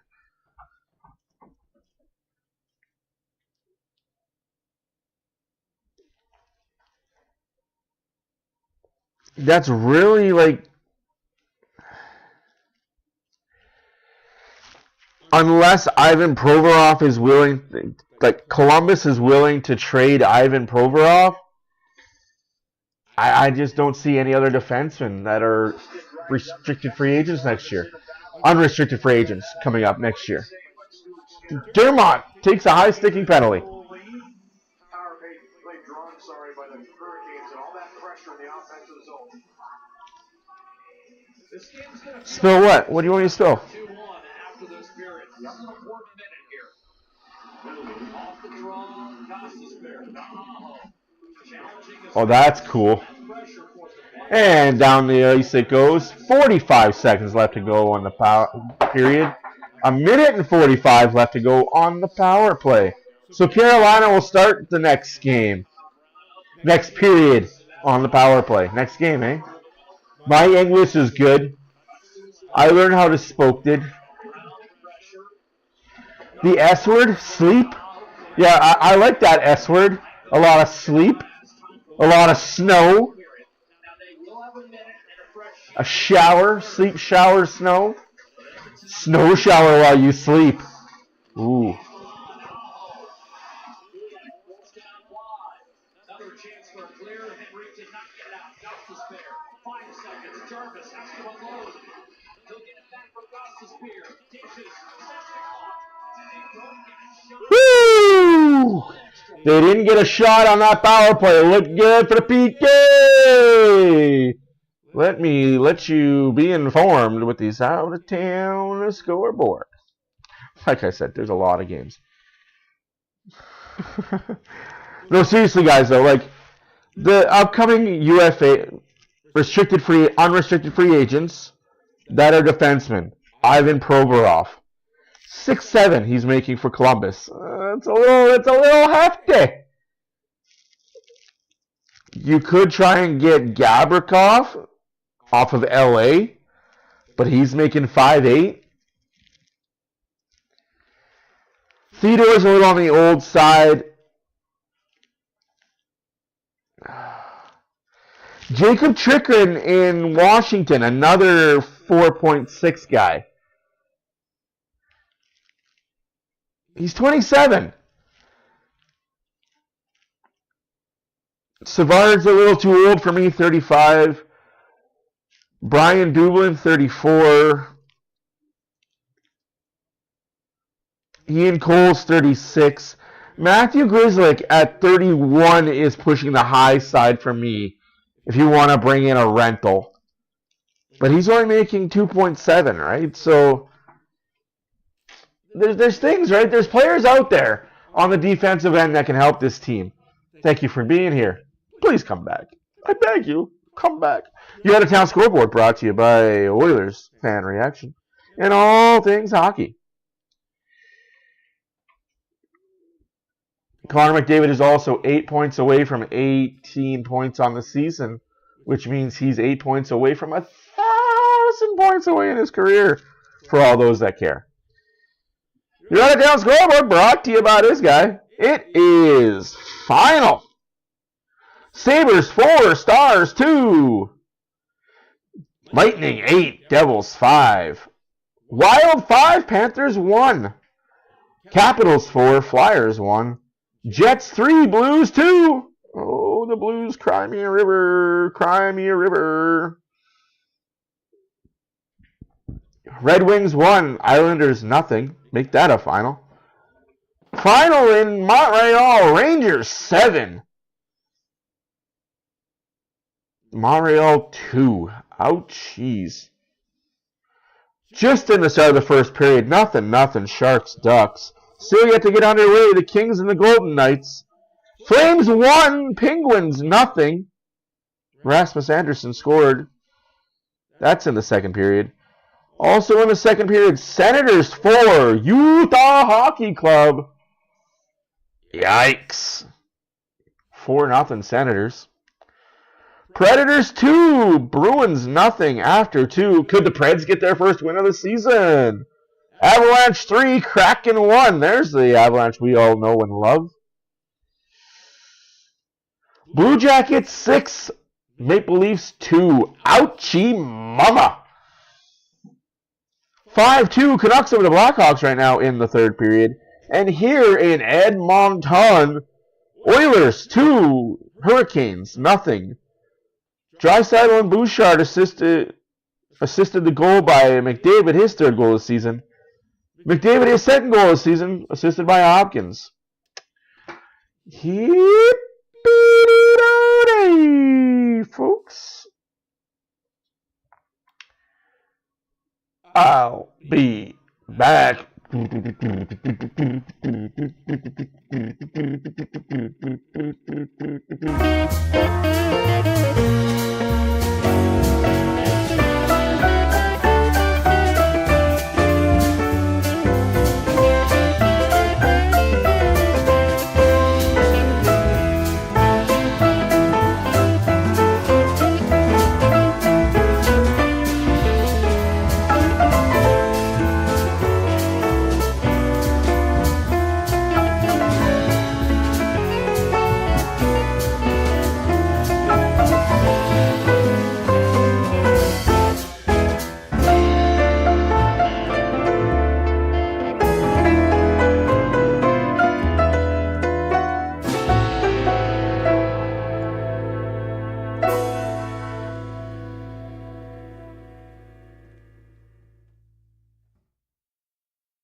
ready like I asked you to.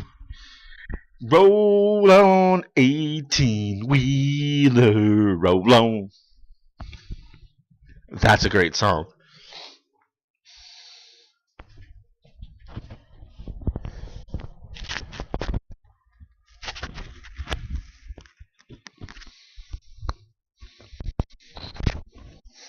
You guys are awesome. You guys are my favorite people ever.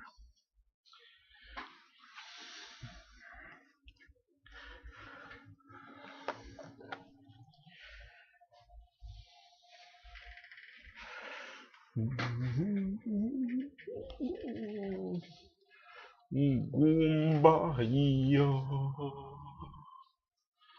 oh kumbaya,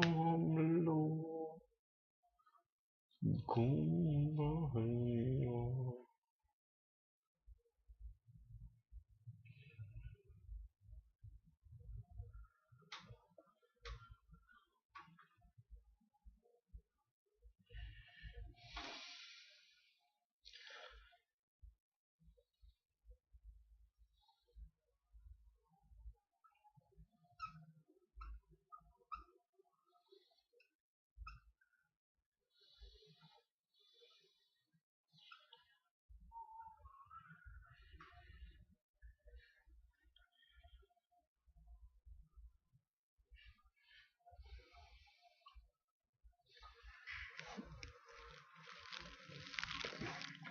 All right, folks. Hey, we're heading into the third period. 2-0 Edmonton. Oilers do start the third period on the PK for another minute.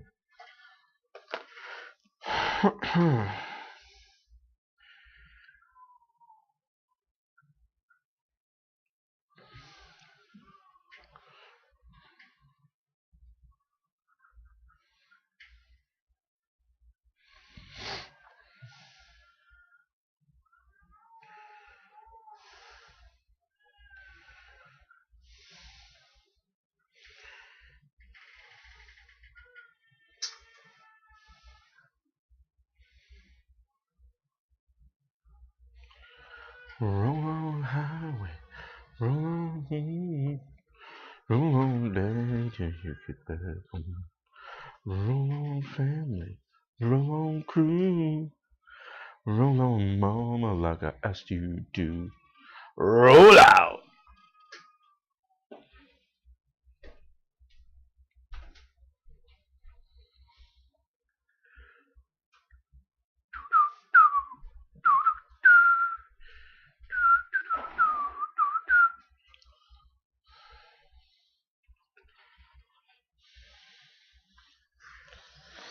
That's a nice highway song, dude. I can't deny that.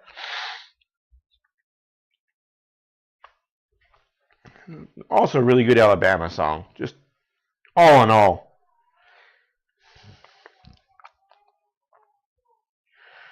Yeah, it's definitely 9 p.m. Who the fuck is that?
Wow, we got an angry one up there.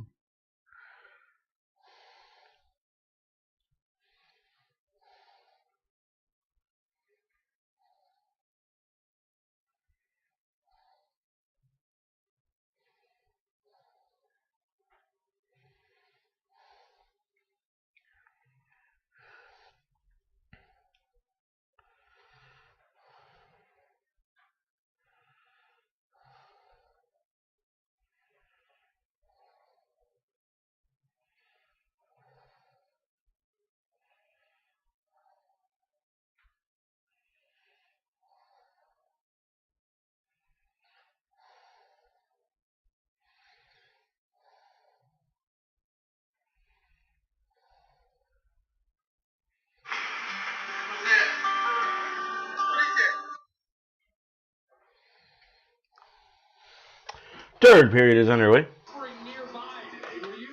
Nah. You know what I think he understands go up there and every game he takes it shift by shift. That's how he's always done it throughout his career. And tonight, he's been moving. And this one hasn't been locked up. Carolina's on a power play, trailing by just the 2-0 score. Stuart Skinner stopped 60 of the last 61 he's seen against the Kings. And remember, he was chased in their first meeting last season. Came back with a 38-save outing 2 weeks later, and he's been rock solid again tonight. Thus far out doing 28. This is a Carolina power play. It's second of the game. Gostis Bear down low. Natchez will spin, moving back to Gostis Bear. Edmark pressure. Shot from the point, sails into the corner. Grabbed by Natchez. Rifle back, quickly snapped across. What a save by Skinner! Stu! All for nothing, though. All for nothing. They were bound to score. The Oilers couldn't get the puck out. I mean, that's when it's tough to get one by Stuart. Fuck.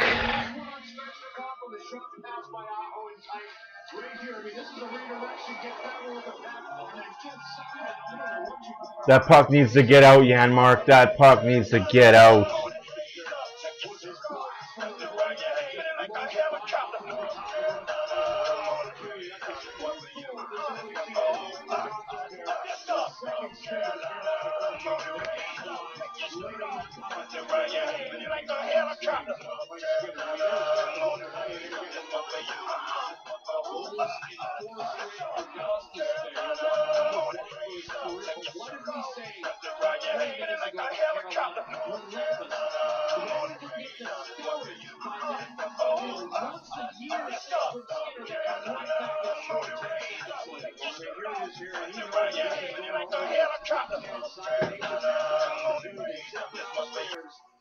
And I mean, people are just like, look at that reaction. Are you kidding me? And then for Gostis Bear, he just buried his head and blasted that one. Yeah, it's okay. That's why you got a 2-goal lead. Now let's go make it a 2-goal lead again.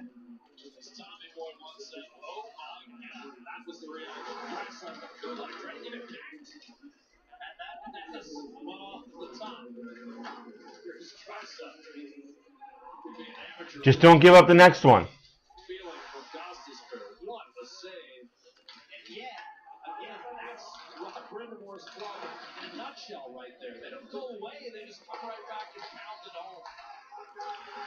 Can we stop talking about the other team now, though? Like, they got the goal, okay. They're still losing. They're still losing.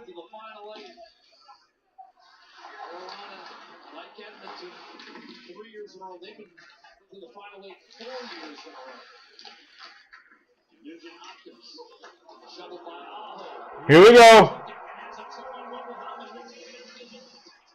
And that's been the Hyman season this year. 2-on-1, Hyman to McDavid. Or McDavid to Hyman, and Hyman can't bury. That's been his year this year. Sorry, I haven't I thought I fixed that. My bad.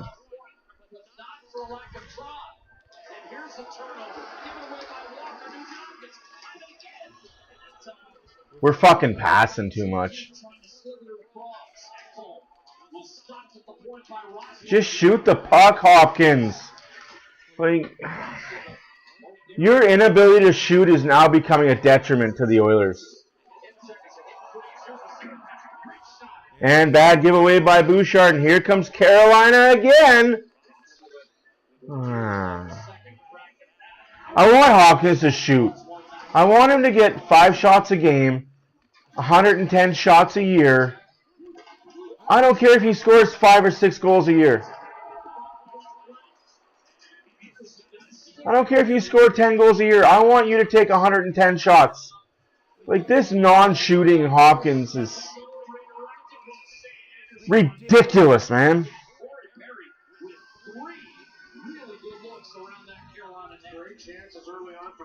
Like, fuck me. McDavid to Hyman backhand goal all year last year. That's a freaking goal. No, he hits the kneecap of Anderson. Just gets a blocker on Anderson as he was trying to maybe slip it underneath the arm. Corey Perry always around the net. Trying to feed down the backhand side, and Anderson with a couple of good saves after that. You've got to spare credit. He bothered Perry there. Slave and a steal on Yammer. Carolina does not get it out, though. Here's Travis Dermott heading for the net. Couldn't pull it to the backhand because he got hooked. So you call one player for less than that. It all is. It all evens out, right? It all evens out in the end of the game. Oilers got away with one in the second period. Carolina got away with one there. Ugh.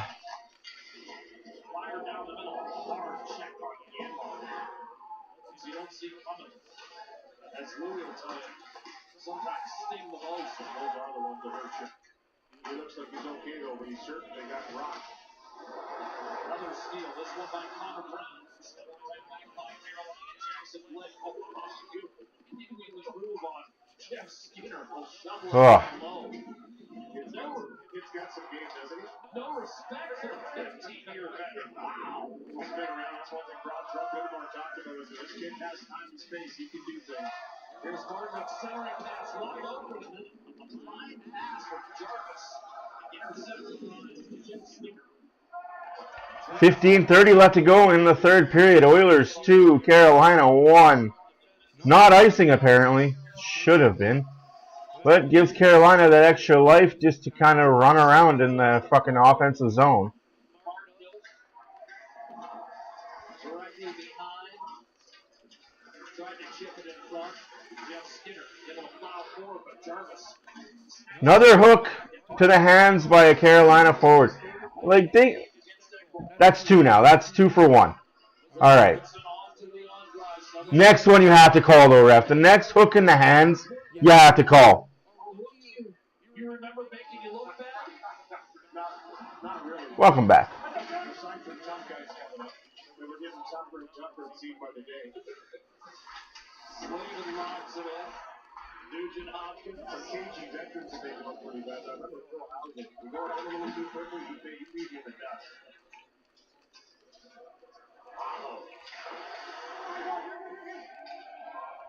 That was 7 men on the ice for Carolina.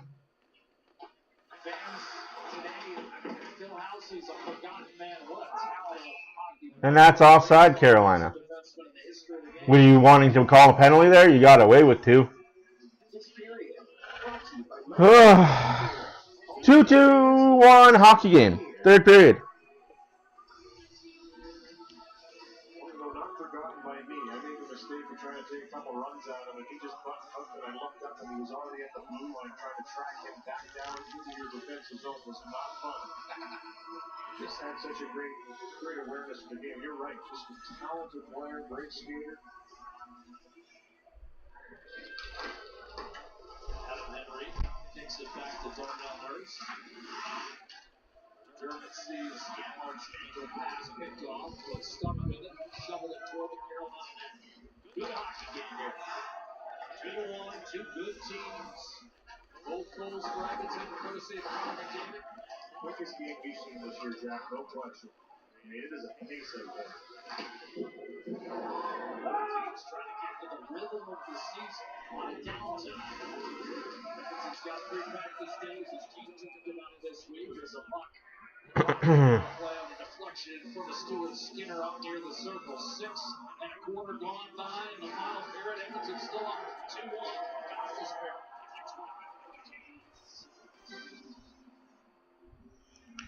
2-1. Who cares about God? Like, again, like, now we're just talking about the other team like they fucking... Yeah, so stupid.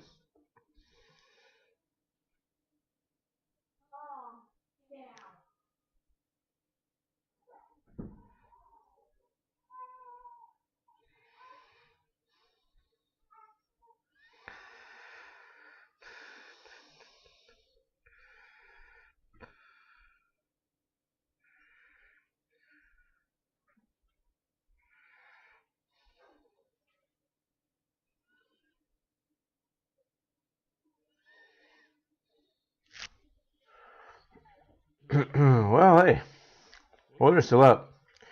Halfway through the third period. So we got technically 10 and a bit to go. 13 and a bit to go. Gotta hold on to this lead. This is where we create the season of hold on or let go. And I'm not talking about frozen, let it go, let it go.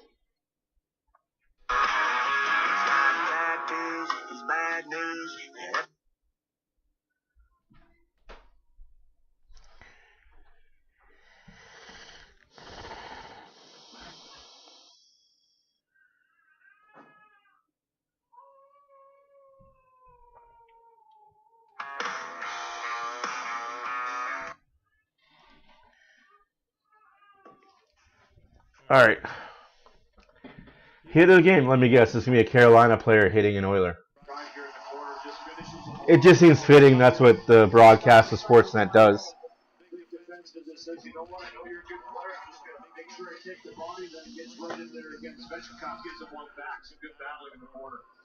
Carolina wins the face-off. Steps up. Draisaitl centering, staring at Arvidsson right now. Kulak defensively paired with Statures.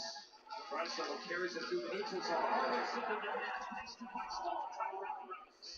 More hooking on the hands, but your name is Jordan Staal. You're going to get away with a lot of stuff because you've been in the league 21 years.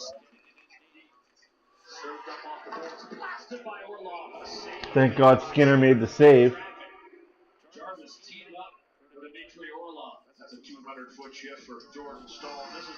Again, talking about the other team like the Oilers don't do it. They just make it seem like the Oilers don't do what the other team does. Hate to break it to you, folks, but they do.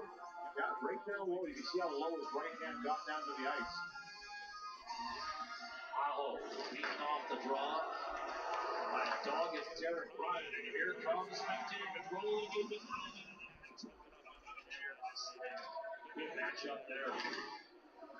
Bouchard denies Aho a clean entry. McDavid back at it. Challenging Brent Burns. Looks like Wade has gone up. First of the year that I can remember. Bouchard has shot off the left hand goaltender Freddie Anderson. Burns locates Aho. He'll toss it again. Jackson Blake. Slashed free by Bouchard. Sets the call to play. To his right. The score back-to-back games, looking and feeling. Around the left-hand side. I hate this freaking wave. Ron Breckenmore said, I didn't want him to make the team because he said he should have been back to Chicago, but played so well and he takes the game so it reminds me a little bit of another player we just saw. Wyatt Johnston. Wears the same number as well, but any player, good in traffic, he makes good decisions. Streaking in the challenge from Walker and freed up for Derek Ryan. What an effort by Olsen. Follows his way in to free up Corey Perry this time. And now Derek Ryan. Good shift to the fourth line. Negated by That better be icing, right, ref? Right, ref? Yeah. About time. I hate the freaking... Like, I don't get it. Like, fans, you're stupid. How are you not entertained enough by being at a fucking hockey game that you have to do the stupid wave and go, woo, as you do it? Like, fucking retarded. It makes no sense at all.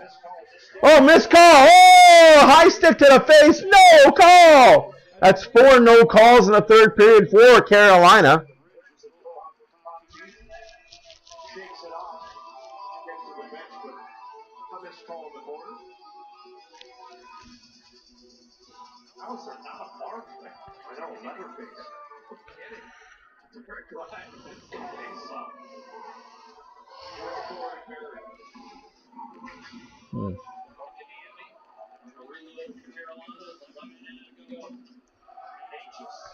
We're halfway through the third period.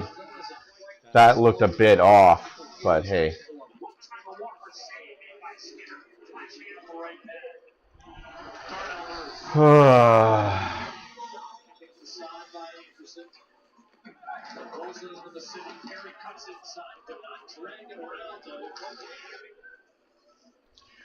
Shots are 27-25 for Carolina. Scores 2-1. Both teams are 1 for something on the power play. PKs have looked okay, but not flabbergastingly amazing.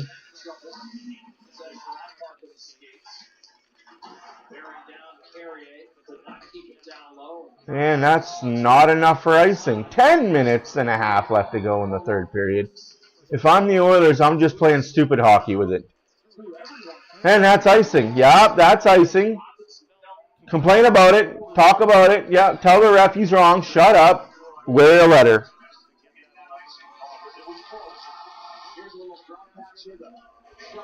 Exactly. You do the wave if you're bored, if you're not entertained, if you're at a football game and your Eskimos are getting whooped on. Do the wave there, but there's no sense in a wave in a tight freaking game. Like, you stupid Decade of Darkness fans, and I know there's some that aren't, but... Oh, Nursey, keep the puck in! 10 minutes left to go. Like, I get why it was started. The team sucked for a decade, and we need to entertain ourselves. I get it. But that's not this team. Stop freaking doing it. Start a new tradition.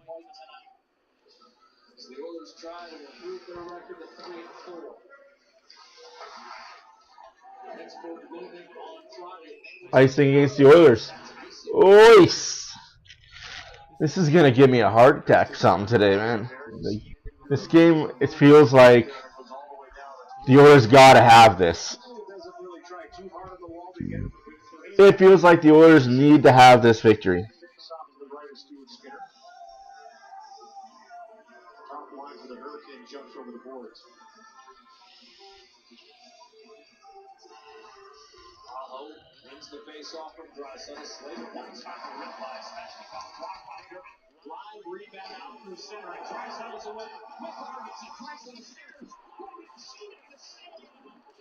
Slash on the hands, no call again, eh?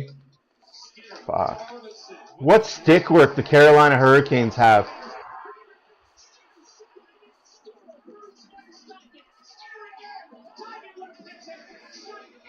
Oilers are all over them now. Keep the puck in, get the puck in deep. Bad giveaway there, though.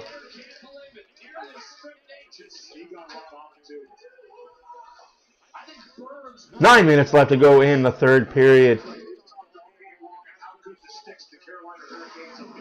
Holy fuck, can we just stop talking about the Carolina Hurricanes now?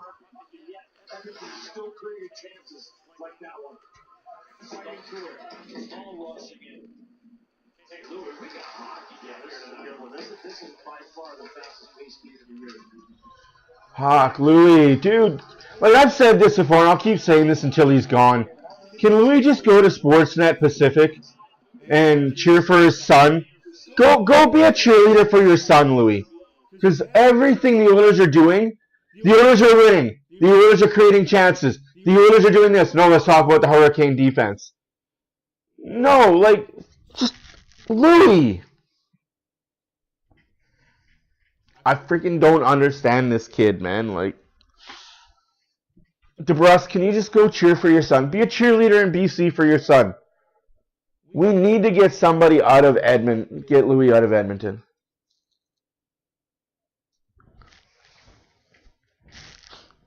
Like, bring in Luke Gazdic from Toronto, who's obviously out of favor at the head office in Sportsnet because he's pro-Oilers and he talks about how good the Oilers are and how good the Oilers are going to be. Bring him in to do the broadcast play by the color commentary. And I don't think it will, Epic. I think this... I'm not going to say this game is wrapped up, but I think they know not to sit back. You know what I mean? Like, I think the Oilers are finally realizing, hey, we can play defense too. We just got to get that third one. I think that third one is more important than anything else in this today. Get that third goal. Well, of course something went wrong, dummy. Freaking Enterprise.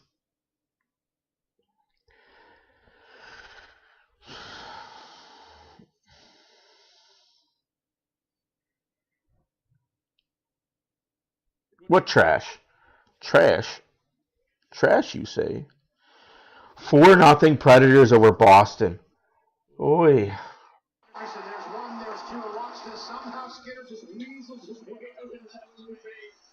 4-0 Senators over Utah. 1-1 Pittsburgh Calgary. Nothing. Jesus. But for Jeff Skinner, you and I have talked about it, Jack. He's got a nose around the net, doesn't he? I'll tell you what, our crew has had a good nose tonight. How about the reactions we've gotten from Jeff Skinner and Shane Goss? This is great work. Jeff Skinner, 7 goals in 13 games against the team he drafted, developed him, and for whom he lit it up.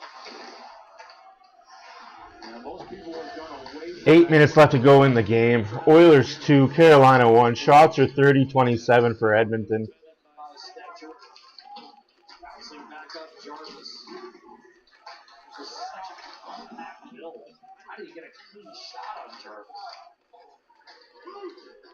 Well, you can't because this guy uses his stick like it's a weapon. Serves it up for Orlov. A blast. Let's stay down. Chatfield. Smacked it down low. Martin tried the short side to Jordan Stahl. Just get it out. This line with Jarvis out there with Stahl and Martin, and he's played with Stahl quite a bit throughout his career. So a couple of big guys that worked down low, the finisher of Jarvis. 7.5 minutes left to go. Whoa! Kulak, don't like to see that. Not enough for icing. Just get it down the ice. Hey, that's what I expect the Hurricanes to do. I expect them to keep things close. Get it out.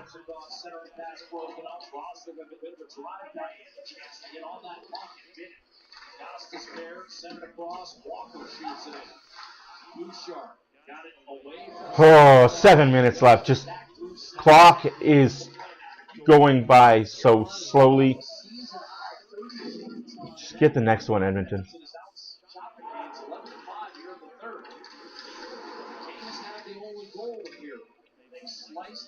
Get the next one. Yeah, I agree. It'll be under 4 points. No. What the next goal give you? 4. Yeah, I think it'll be under 4.5. I think the Oilers will get the next goal just as I say that, eh?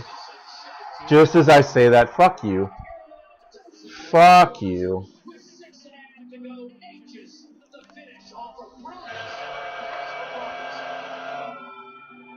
Shot pass, drive to the far post, get your stick on the ice. That's what Natchez does here.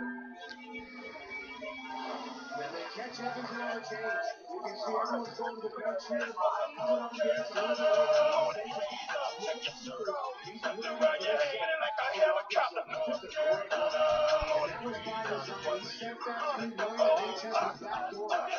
of picks the spot, finds the stick. It's a 2-2 game. Natchez is battle. Career NHL goal. 2-2. Well, hey, we knew this was going to happen. When you miss 5 calls in a row, you're bound to fucking give up something. 6 minutes left to go in the third period. Nothing Skinner could do there. He's standing on his head tonight, guys. It's back to the point to save on Natchez, who wants a change. Dermott did not get it out. The Oilers have it back. Building speed. Around one man is Yanmark. Goes down line. Orlov traps it. And frees the puck up for Slavin. It sends a skittering puck down the middle for Drury. 5.5 minutes left to go in the third period, 2-2 hockey game. Both goals scored by Carolina in the third period. One high stick, 4 slashes missed later. Hurricanes have tied the game. Story of the Oilers season so far.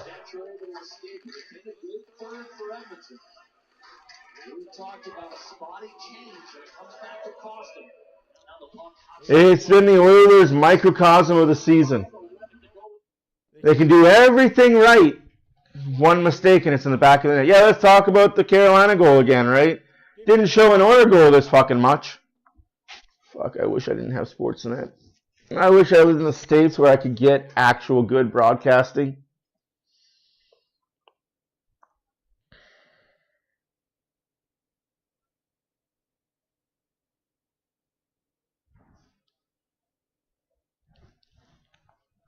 Oh yeah, both teams are solid this game, as they should be.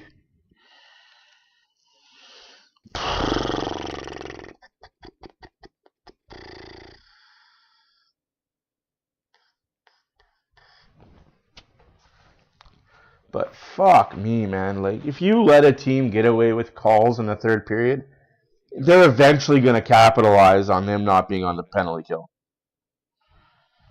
Laws of physics, man. Especially against the Oilers. Like, it's bound to bite the Oilers eventually. We've seen this song and dance before.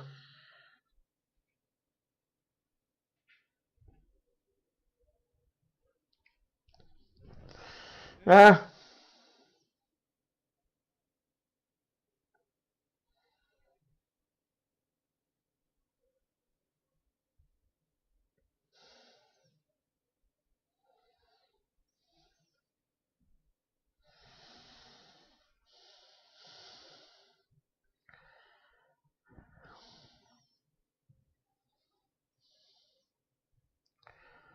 Yeah, let's talk about Carolina some more.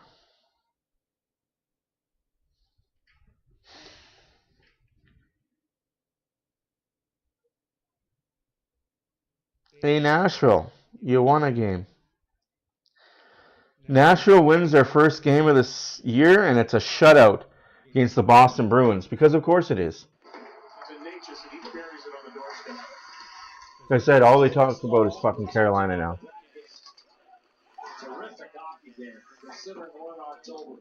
Two teams really getting after it. That reaction shot from Jeff Skinner. Boy, our crew's had a big night, too. Stetcher can't hold his own.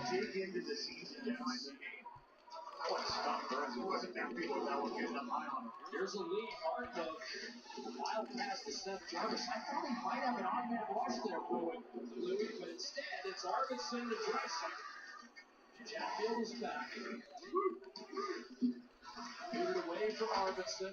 Get the fuck out of the way, ref. And that goal was able to keep Carolina headed in for a moment. Orlov to Chatfield. Up to Jarvis. Checked by Hyman off the puck, and Carolina will change. Scores 2-2. 4 minutes left to go in the third period. 60 shots on net evenly. 30-30 shots. Both teams are 1 for 3 on the power play. Oilers just can't seem to click on the passes that they're trying to do.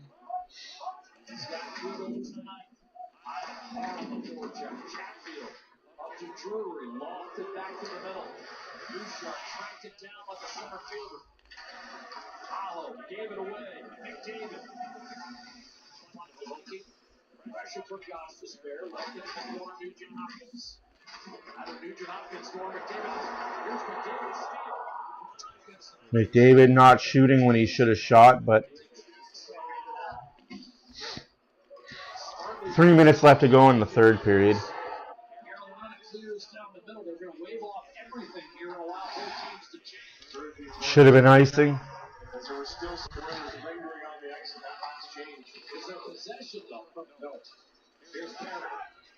Turned over, slammed it up the right hand side. Hooking it behind. This game just feels like the Oilers need to have. Come on, Nurse, pick up a puck properly. The pace of this game is incredible. Things are happening so fast. That's why mistakes impressive. There hasn't been that many. This is why you show up in October. This is why you buy that ticket. It still means something. Gulak shot deflected, somehow booted. That was almost a hacky sack kick for Brett Burns to get it out of there. Tied up with Mike Gordon. He had no other way to get that puck. Yeah, because he was holding on to Podkolzin's stick with his hands. Wonder why he had no option but to use his feet. A little behind Adam Henry. Shoveled down little Perry. 2 minutes left to go. Here's Jordan Stahl. I don't think my parents ponied up for the official hacky sack. I had, Kirkwood or whatever. Back then, I think they called him Vega. Chipped up the right-hand side. Feedback from last year. But I stole from Studio. Here's Adam Henry. Check by Chatfield. Final minute 40. Yanmark, a 2-2 tie. Oh, man, if we can get one more, Pat. There's another slash on the hands. Like, two-hand chops. Fucking lumberjacks out there. 1 minute remaining in regulation. 1 minute remaining in the third period. Scores 2-2. Shots are 31-30 for the Oilers. Oilers had a 2-0 lead by McDavid, both goals. Carolina on the power play made it 2-1. And in the third period, made it 2-2. Bad Oiler line change. Won a battle. That's toward the net. Left the puck behind. Burns gave away. Arvidsson souring next. Intended for Draisaitl off the mark. And lifted safely back to the red line by Svechnikov. Final 40 seconds, and now the team's really grappling. Whew! I'll take overtime, guys. I will take an overtime point. I'll take these loser points right now. The way we've been feeling as a team and for the Oilers, that's not icing! He touched it! He touched it by the blue line! Oh, for fudge.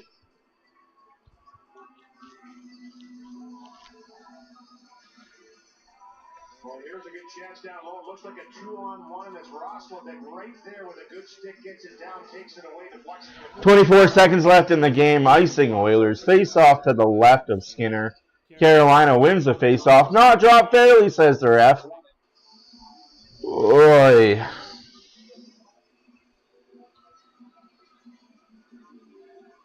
Goaltenders have been solid too. Freddie Anderson wouldn't let Edmonton pull ahead. Zach Hyman in particular robbed a couple times.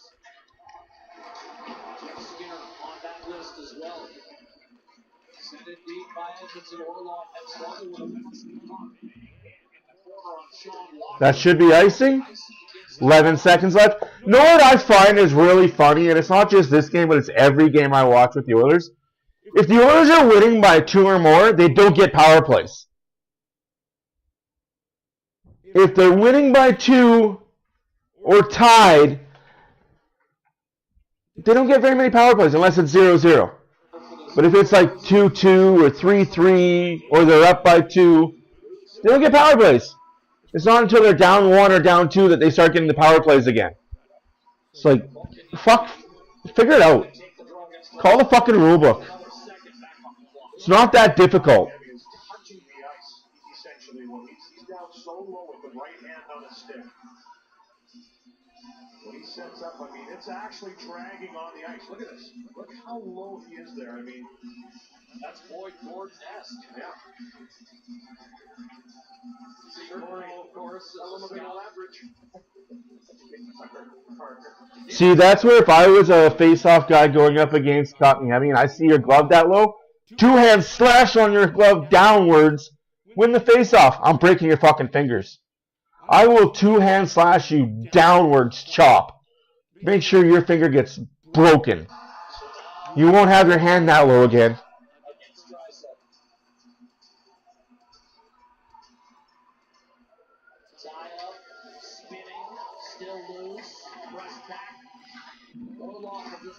Overtime, here we come. I'll take it. I'm sure the Oilers will be upset by it, but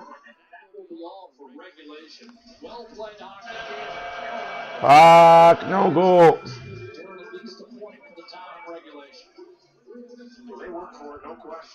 I hate that I have that startup. Shut up. Oilers are good. Like, no offense, but shut up. Like, it's overtime. They're not losing in overtime. Oilers have a better 3-on-3 setup than Carolina does.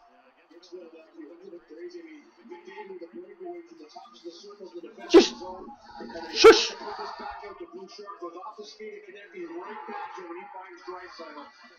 I mean, hey, we got a loser point. Sorry. No, it's, yeah. I click on way too many things way too fast. My ADHD brain goes way too fast.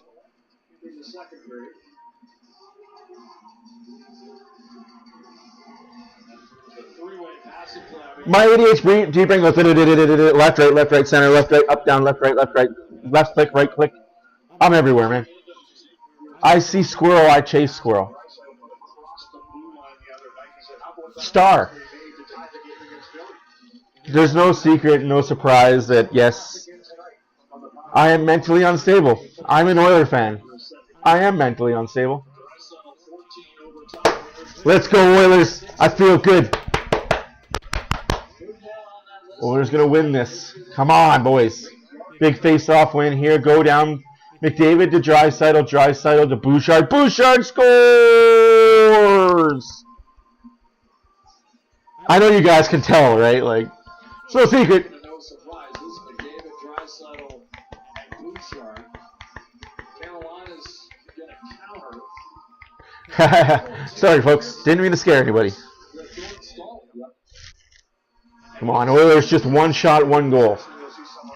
Overtime! Free hockey. Oh, Bouchard, you could have taken it. There's no way Burns is going to keep up with you.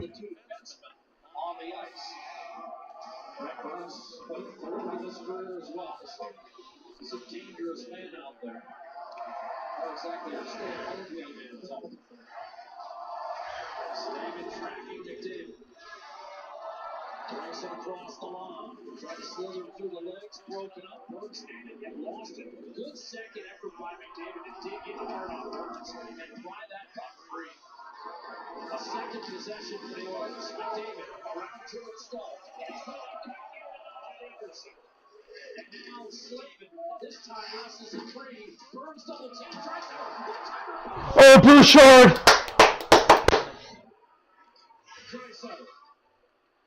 McDavid. Carolina has not gotten the possession here. Draisaitl fending off George Stahl. McDavid loading up against Burns. Passing behind the net. Circling. Hits it. And then kicks it up for Zach Hyman. Charging onto the ice. Around Stahl. Wrap around Noel. Fake the shot. Kick it back to Bouchard. And now onto the ice. Ryan Nugent-Hopkins. Around. Circles. And Steve Anderson.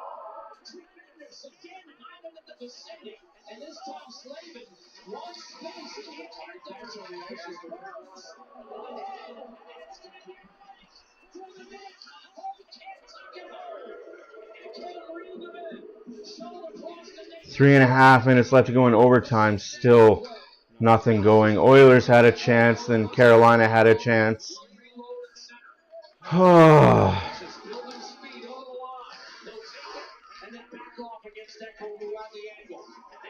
Looks for a lane, dishes, moving hard, Nugent-Hopkins can't get there in time.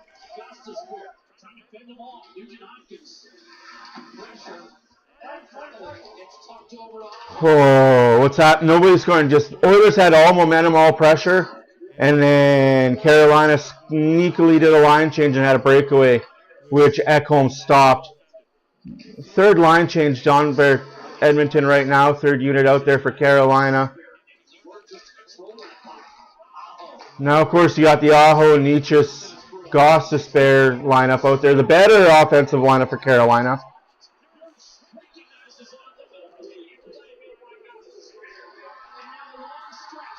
Come on, Arvidsson!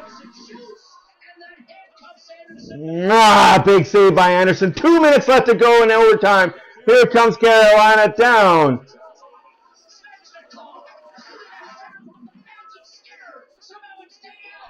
Where is it? Skinner with a huge save. Steve Skinner. Holy Dinah.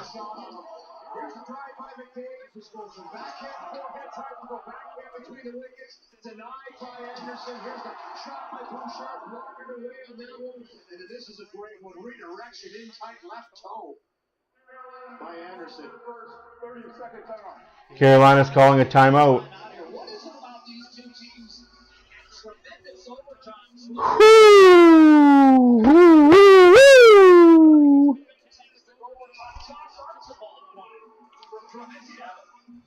Yeah, that was close.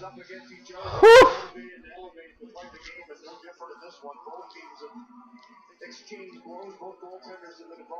I love hockey against Carolina. Can you imagine a 7-game playoff series? But with Carolina having a backup goalie instead of Anderson. No offense, Anderson, but I think you play too much, and late in seasons you break down. You broke down for the Leafs. You broke down for Carolina so far since you've been here. Well, for Carolina back on the ice, no reason to take it with you to Calgary. And Carolina plays tomorrow night. So now you've got Sorry, Thursday night they play in Calgary. My bad, not tomorrow. Can you imagine that? Another slate full of games tomorrow. There's only one game tomorrow.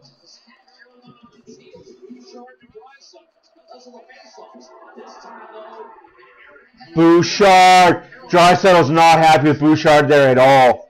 He's pissed that Bouchard didn't move his feet. Come on, 2. You need to move your feet there, number 2.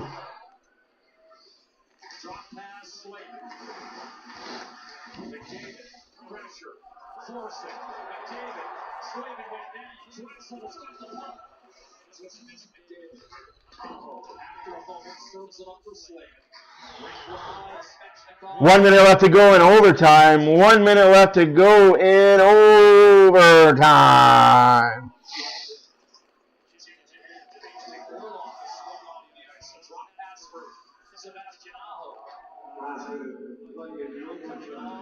Holy Christ.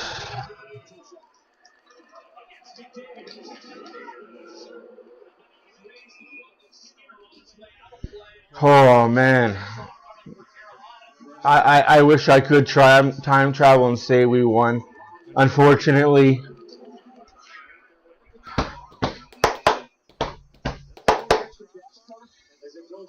But yeah, Bouchard needs to move his feet on that. Draisaitl's looking for you and you're just standing still. Come on, kid. And you know what? I think that David thought he had support behind him, and he didn't.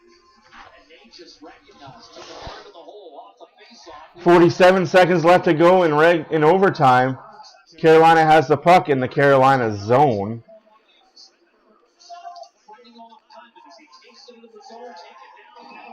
You're calling that a penalty? Are you daft, you fuck? You calling that a penalty? You called that a penalty, but McDavid had a clear-cut breakaway 5 seconds before that.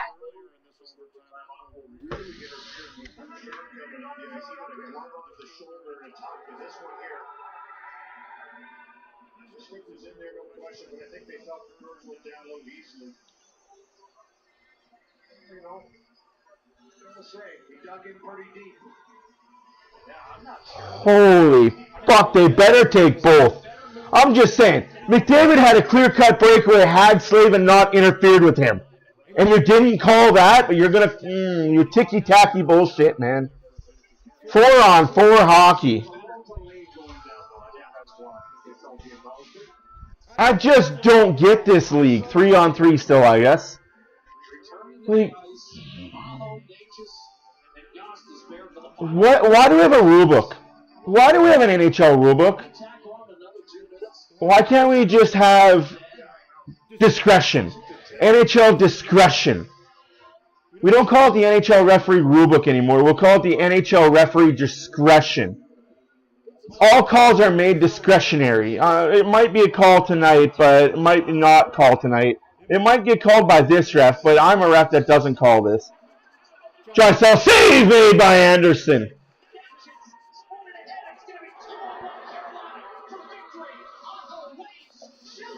Save made by Skinner. 10 seconds left to go. And Carolina wins it in overtime. It's a joke. What a fucking joke. I mean, wow. Chances at revenge throughout this entire overtime period. And in the dying seconds, 6:41 to be exact on the clock. This puck was not back to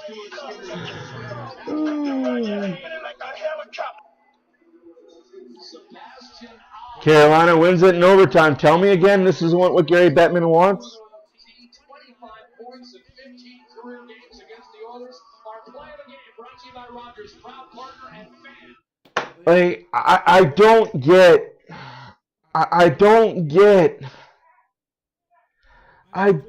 get what Bettman wants. Challenge what? It wasn't offside. It was a good play. It was a good play. Full marks to Carolina. I'm not taking any away from the Carolina Hurricanes. You play the game that the league lets you play. I will never get mad at the other team for being allowed to play the game that the league lets them play.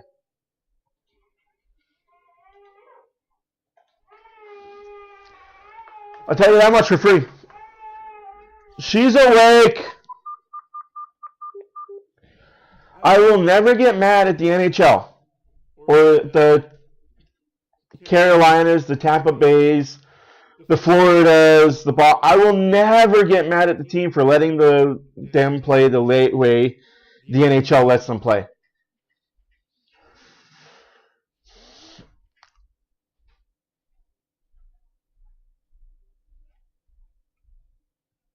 Got a point. I just don't. I don't like how American teams, and this is very true, I don't like how American teams are allowed to steamroll Canadian teams on the power play penalty kill situation. It's not a matter of how many they get. It's how many they get away with that I've got the biggest problem with. But, again, Freddie Anderson plays 75 games a year. Come playoff time, he's tired. Carolina gets swept in the first round. We just got to figure out how to bury those chances, I guess.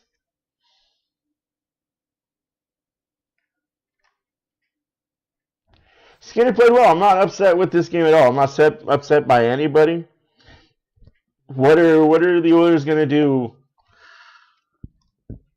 when goalies just, for some reason, whenever they play the Oilers, goalies seem to hype up their game, and it's like, hey, oh shit, we got the Oilers tonight. Well, hey, it looks like I'm going to have a Vezina award-winning night.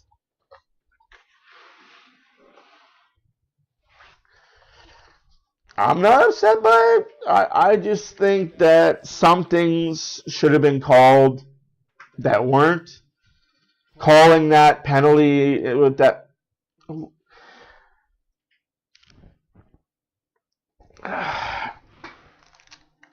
If I'm a ref in the NHL and that's overtime, I'm letting that go. I'm letting the hook go. I'm letting holding the stick go. I'm letting both Hyman and Burns get away with what they got away with. Yeah, Hyman hooked you. So fucking what? You held on to a stick. Okay, both of yous. Wash. No phone, no call nowhere. You both got to play on. Because what did that do? That game face-off outside the Oilers zone where, hey, if you don't call that, Oilers are turning up ice with 2 forwards going up the ice and probably the best defensive defenseman that Carolina has laying in the freaking corner. You don't call that in overtime. I don't care if it's a fucking even up. Oh, both of them are going. No, you don't. You let them play. You didn't call that in the second period. You didn't call that in the third period. Why would you call it in overtime? Let them fucking play. We've said it before, and I will say it again. The refs need to stop dictating how these games are played and how these games are won.